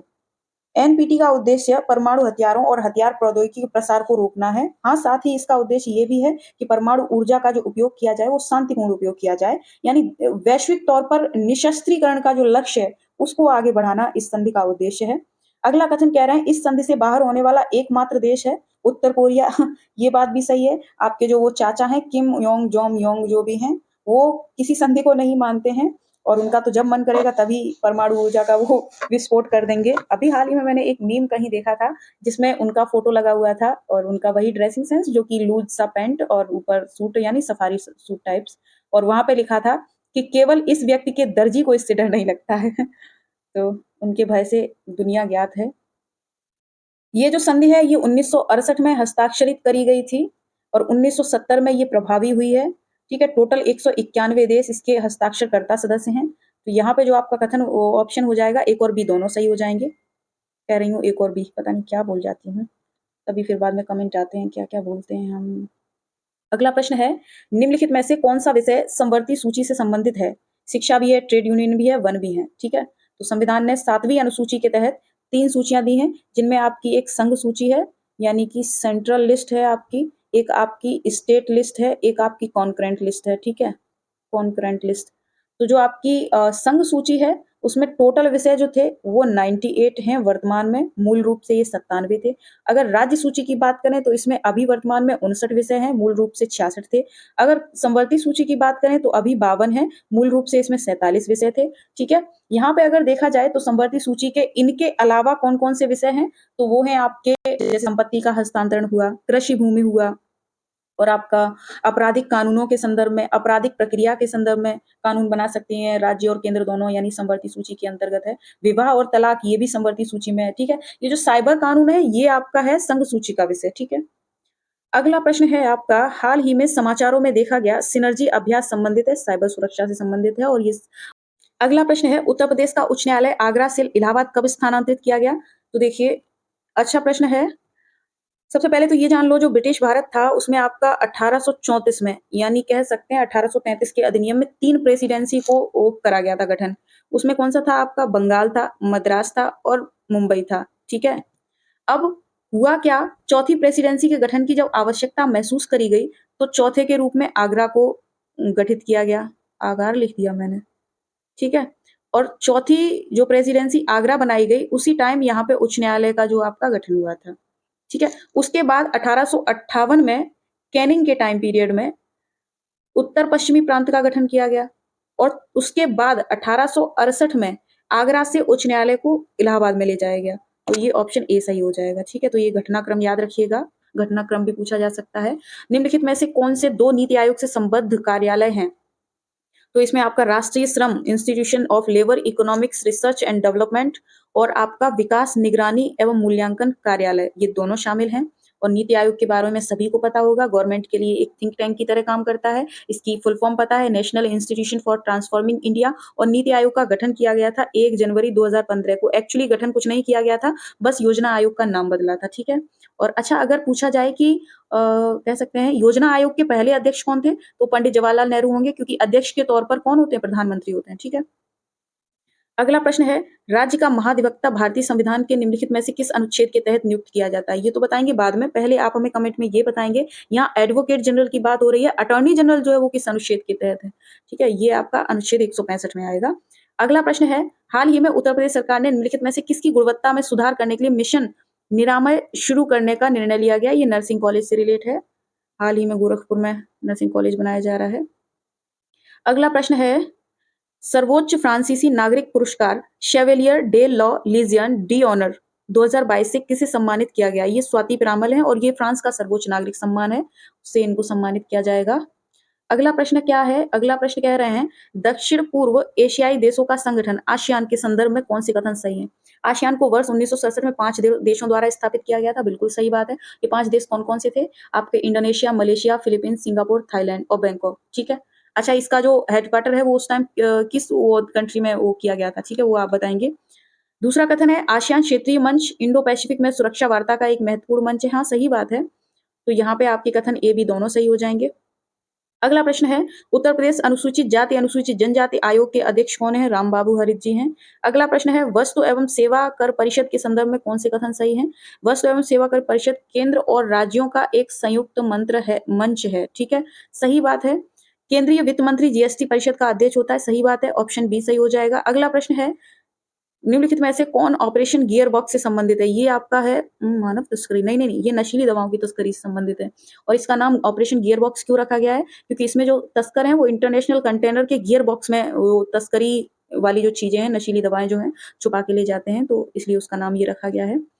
अगला प्रश्न है, राज्य पुनर्गठन आयोग की स्थापना किस वर्ष की गई? 1953 में करी गई थी, भाषाई आधार पर। और भाषाई आधार पर गठित होने वाला पहला राज्य कौन सा था, वो आप हमें बताएंगे। उसके लिए धरना किस व्यक्ति ने दिया था, वो आप हमें बताएंगे। हिंट मैं आपको देती हूँ कि वो धरने के दौरान एक्सपायर कर गए थे और इसलिए काफी फिर विवाद हुआ था। और इस सारे टेंशन को बचाने के लिए पहले राज्य का गठन किया गया था भाषाई आधार पर, ठीक है, उसका नाम आप बताएंगे। अगला है, भारतीय चुनाव आयोग को सर्वप्रथम बहुसदस्यीय निकाय किस वर्ष बनाया गया था? तो ये आपका 1989 में बनाया गया था, ठीक है। अगला प्रश्न क्या पूछ रहे हैं, उत्तर प्रदेश राज्य में निम्नलिखित पद धारकों पर विचार कीजिए, उन्हें वरीयता क्रम के आधार पर कालक्रम में व्यवस्थित कीजिए। देखिए, पद दिए गए हैं, पद नहीं दिए गए हैं, बल्कि पदों पर आसीन व्यक्तियों के नाम दिए गए हैं, तो हम पहले पद निश्चित कर लेते हैं। ये तो सीएम सर हैं, सभी जानते हैं, ठीक है। बेबी रानी मौर्य जी जो है वो आपकी कौन है? यूपी का जो महिला बाल विकास मंत्रालय है, ठीक है, उसकी मंत्री हैं, यानी CDP child development programme ministry की हैं। प्रीतिंकर दिवाकर, क्या नाम है, प्रीतिंकर दिवाकर, ठीक है। तो ये जो है वो इलाहाबाद उच्च न्यायालय के कार्यवाहक मुख्य न्यायाधीश हैं, इनको हम शॉर्ट में सीजे लिख देते हैं, ठीक है। आनंदीबेन पटेल जो है वो गवर्नर है, ठीक है। अब इन पदों को क्रम से लगाना है, तो क्रम से लगाने के लिए सबसे पहले आएगा गवर्नर का पद, उसके बाद आएगा सीएम सर का पद, ठीक है, उसके बाद आपका आएगा कौन? सीजे का पद, ठीक है। आफ्टर दैट किसी भी मंत्रालय के मंत्री का पद आएगा, ठीक है। तो इनको आप ऑर्डर में व्यवस्थित कर लीजिए। ये ऑप्शन डी आपका सही हो जाना चाहिए। ना ना ना ना, ऑप्शन डी नहीं, यहाँ ऑप्शन बी सही होना है, ठीक है। अगला प्रश्न है, इलेक्ट्रॉनिक वोटिंग मशीन ईवीएम के संदर्भ में कौन सा कथन सही है? इलेक्ट्रॉनिक वोटिंग मशीन को क्षारीय बैटरी द्वारा संचालित किया जाता है, एकदम सही है। पहली बार ईवीएम का इस्तेमाल गोवा विधानसभा चुनाव में किया गया था, कथन ये भी सही है। तो ऑप्शन यहाँ पे आपका सही हो जाना है ए। ए नहीं, ऑप्शन बी सही होना है। देखिए यहाँ अंतर है, ये नजर अभी गई है। यहाँ देखिए इंग्लिश वर्जन में लिखा है first time Orissa state assembly में इसको वो करा गया था, जबकि यहाँ लिखा है गोवा में, ठीक है। तो एक बार प्रश्न अगर आपको कोई डाउट लगे या ऑप्शन में कोई डाउट लगे तो आप एक बार इंग्लिश वर्जन जरूर चेक कीजिएगा, क्योंकि ये तो टेस्ट सीरीज है, बाकी आयोग की भी आदतें कुछ इसी तरह की हैं, तो इंग्लिश वर्जन उसमें मान्य हो जाएगा। अगला प्रश्न है, निम्नलिखित में से किस राज्य ने हाल ही में एक नई जैव ऊर्जा नीति लागू करने का निर्णय लिया है? ये किसने लिया है? उत्तर प्रदेश ने लिया है, ठीक है। अगला प्रश्न है, उत्तरी चैनल को पार करने वाला सबसे उम्रदराज भारतीय कौन बना है? तो ये बने हैं एल्विस अली हजारिका, और ये उत्तरी चैनल है कहाँ? तो ये, हालांकि इनकी उम्र के बारे में बात करें तो ये 40 वर्ष के हैं और इन्होंने 14 घंटे 38 मिनट में ये पूरा कर लिया। पूरा क्या कर लिया? ये जो दूरी है वो 34 किलोमीटर की है। ठीक है, ये उत्तरी चैनल है कहाँ? ये जो आपका उत्तर पूर्वी आयरलैंड और आपका दक्षिण पश्चिमी स्कॉटलैंड के बीच में है, एक चैनल है, जलडबरू मध्य जिसको कहते हैं। अगला प्रश्न है, कौन से 2 युग्म सुमेलित हैं? नेता दिए गए हैं, पार्टी दी गई है। एम.एस. डोंगे कम्युनिस्ट पार्टी से थे, श्यामा प्रसाद मुखर्जी भारतीय जनसंघ से थे, बिल्कुल सही है। मीनू मसानी स्वतंत्र पार्टी थे, अशोक मेहता सोशलिस्ट से। तो यहाँ ऑप्शन ए सही हो जाएगा। अगला प्रश्न है, भारत के योजना आयोग के संदर्भ में कौन से कथन सही हैं? जवाहरलाल नेहरू योजना आयोग के पहले अध्यक्ष थे, अभी-अभी हमने बताया था, बिल्कुल सही बात है। दूसरा कथन कह रहे हैं कि भारी उद्यम प्रथम पंचवर्षीय योजना की सर्वोच्च प्राथमिकता थी। कितना गलत लिखा है, देखिए, पहली पंचवर्षीय योजना स्वतंत्रता के बाद शुरू करी गई थी। ठीक है, उस वक्त एक ऐसा भारत था नेहरू जी के सामने जो बेहद गरीब, अशिक्षित भारत, एक एक जन सैलाब था। ठीक है, उसको नियंत्रित करने के लिए कृषि पर जोर दिया गया था। सबसे पहले तो भूखमरी को शांत करना था ना। ठीक है, अकाल अकाल जैसी स्थितियों से निपटने के लिए तो कृषि पर आधारित थी पहली पंचवर्षीय योजना। भारी उद्योग कहाँ से आ गए भाई? तो पहला एक ऑप्शन सही हो जाएगा। अगला प्रश्न है, चिपको आंदोलन के संदर्भ में कौन से कथन सही हैं? चिपको आंदोलन अहिंसक आंदोलन था, यह गांधीवादी दर्शन में निहित शांतिपूर्ण प्रतिरोध पर आधारित था। ऑप्शन बी सही हो जाएगा। अगला प्रश्न है, वेस्ट पहल के संबंध में कथनों पर विचार कीजिए। देखिए, वेस्ट पर विचार कीजिए, उससे पहले एक और है आई स्टेम। तो ये जो आई स्टेम जो योजना है, इसके तहत एक वेस्ट जो है वो पहल है। और ये आई स्टेम योजना क्या है? इसमें जो महिलाओं को प्रोत्साहित किया जाएगा, किसके लिए? स्टेम की पहले तो फुल फॉर्म जान लें, S for science, T for technology, E for engineering, M for maths. ठीक है, यानी कि विज्ञान, प्रौद्योगिकी, इंजीनियरिंग और मैथ्स में महिलाओं को जो साइंस बैकग्राउंड से जो महिलाएं हैं उनको प्रोत्साहित करने के लिए, उनको नवाचार तंत्र में योगदान करने के लिए, सशक्त बनाने के लिए ये है। तो कथन यहाँ क्या कह रहे हैं? पहला कह रहे हैं, इसका उद्देश्य महिलाओं को विज्ञान और इंजीनियर में शोध के लिए प्रोत्साहित करना है, बिल्कुल सही है।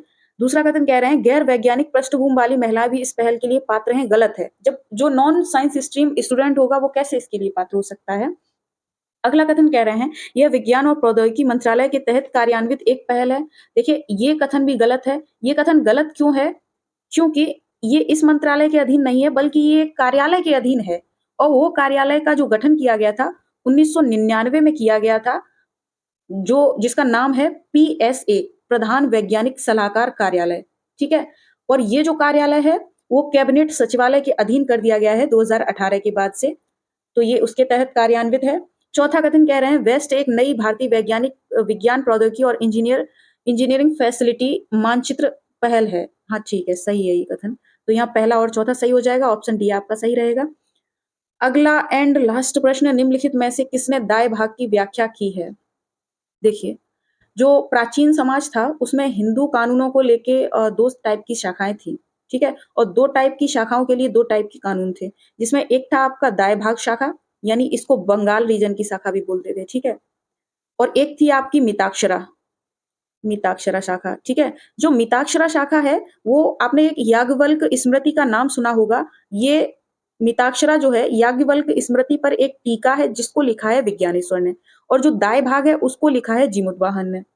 ये थी क्या? ये संपत्ति पर आधारित थी। जैसे मिताक्षरा लॉ में ये बताया गया था कि जन्म के समय से ही संयुक्त परिवार की पैतृक संपत्ति में पुत्र की हिस्सेदारी है, जबकि दाय भाग में ये कहा गया था कि पुत्र का संपत्ति पर जन्म से कोई अधिकार नहीं है, लेकिन अपने पिता की मृत्यु के बाद वह स्वतः ही इसका अधिकारी हो जाता है। तो इस तरह के कुछ लॉज दिए गए थे। और ये जो दाएँ भाग है, बंगाल, असम रीजन में इसका प्रभाव मिला था। और अगर मिताक्षरा की बात करें तो बंगाल और असम रीजन को छोड़ के देश के सभी भागों में, यानी मेजर रूप से मिताक्षरा लागू थी, जैसे कि आपका बनारस, मिथिला, महाराष्ट्र, द्रविड़ शैली, या जितना भी क्षेत्र और रह गया था। तो ये हम लोगों ने क्या कर लिया है, ये हम लोगों ने दृष्टि आईएएस प्रीलिम्स पीसीएस 2023 के लिए 5वें नंबर का टेस्ट सफलतापूर्वक संपन्न किया है। इसमें आपका जो भी स्कोर रहा हो, कृपया आप इसे बताएं, और इससे संबंधित आपके जो भी डाउट्स, आपकी जो भी क्वेरीज रही हों, उनको आप कमेंट में पूछ सकते हैं। ठीक है, इसका जो पीडीएफ है, इंग्लिश हिंदी वर्जन, इसका एनालिसिस है, इसके आंसर की है, वो सारा कुछ आपको ग्रुप में प्रोवाइड करा दिया जाएगा। ठीक है, बहुत ज्यादा टाइम वेस्ट ना करते हुए, वैसे भी ये जो टेस्ट सीरीज है काफी लंबा सेशन हो जाता है। मिलते हैं अगली टेस्ट सीरीज के साथ। तब तक के लिए आप लोग जुड़े रहिए हमारे साथ। और आज से ही आपका हिंदू नववर्ष प्रारंभ हो गया है, जो कि आपका विक्रम संवत 2080 का प्रारब्ध है। ठीक है? और आपकी जो हिंदू नववर्ष ईयर है 2023 का आज से प्रारंभ हुआ है। साथ ही आपकी चैत्र की नवरात्रि का प्रारंभ भी हुआ है। गुड़ी पड़वा का भी दिन है आज, तो इन सभी के उपलक्ष्य में आप सभी को बहुत-बहुत बधाइयाँ। माँ दुर्गा की कृपा आप सभी पर बनी रहे, आप सभी का प्रीलिम्स क्वालीफाई हो जाए। Thank you. अपने सभी को अपने सपनों को साकार करने में सफलता हासिल हो, सभी लोग निरोगी रहें और थोड़ी-सी मेरी सफलता में आप लोगों का योगदान है, उसको प्लीज़ बरकरार रखिएगा। इनको शेयर कर दिया कीजिए क्योंकि एक बहुत मतलब इसमें मेहनत भी लगती है और आपके थोड़े से शेयर करने से, आपके लाइक करने से, आपके कमेंट करने से मेरा मोटिवेशन बढ़ता है, ठीक है? तो एक बार फिर से आप सभी का बहुत-बहुत आभार, आप सभी के सहयोग के लिए, आप सभी के सपोर्ट के लिए। Thank you. जय हिंद।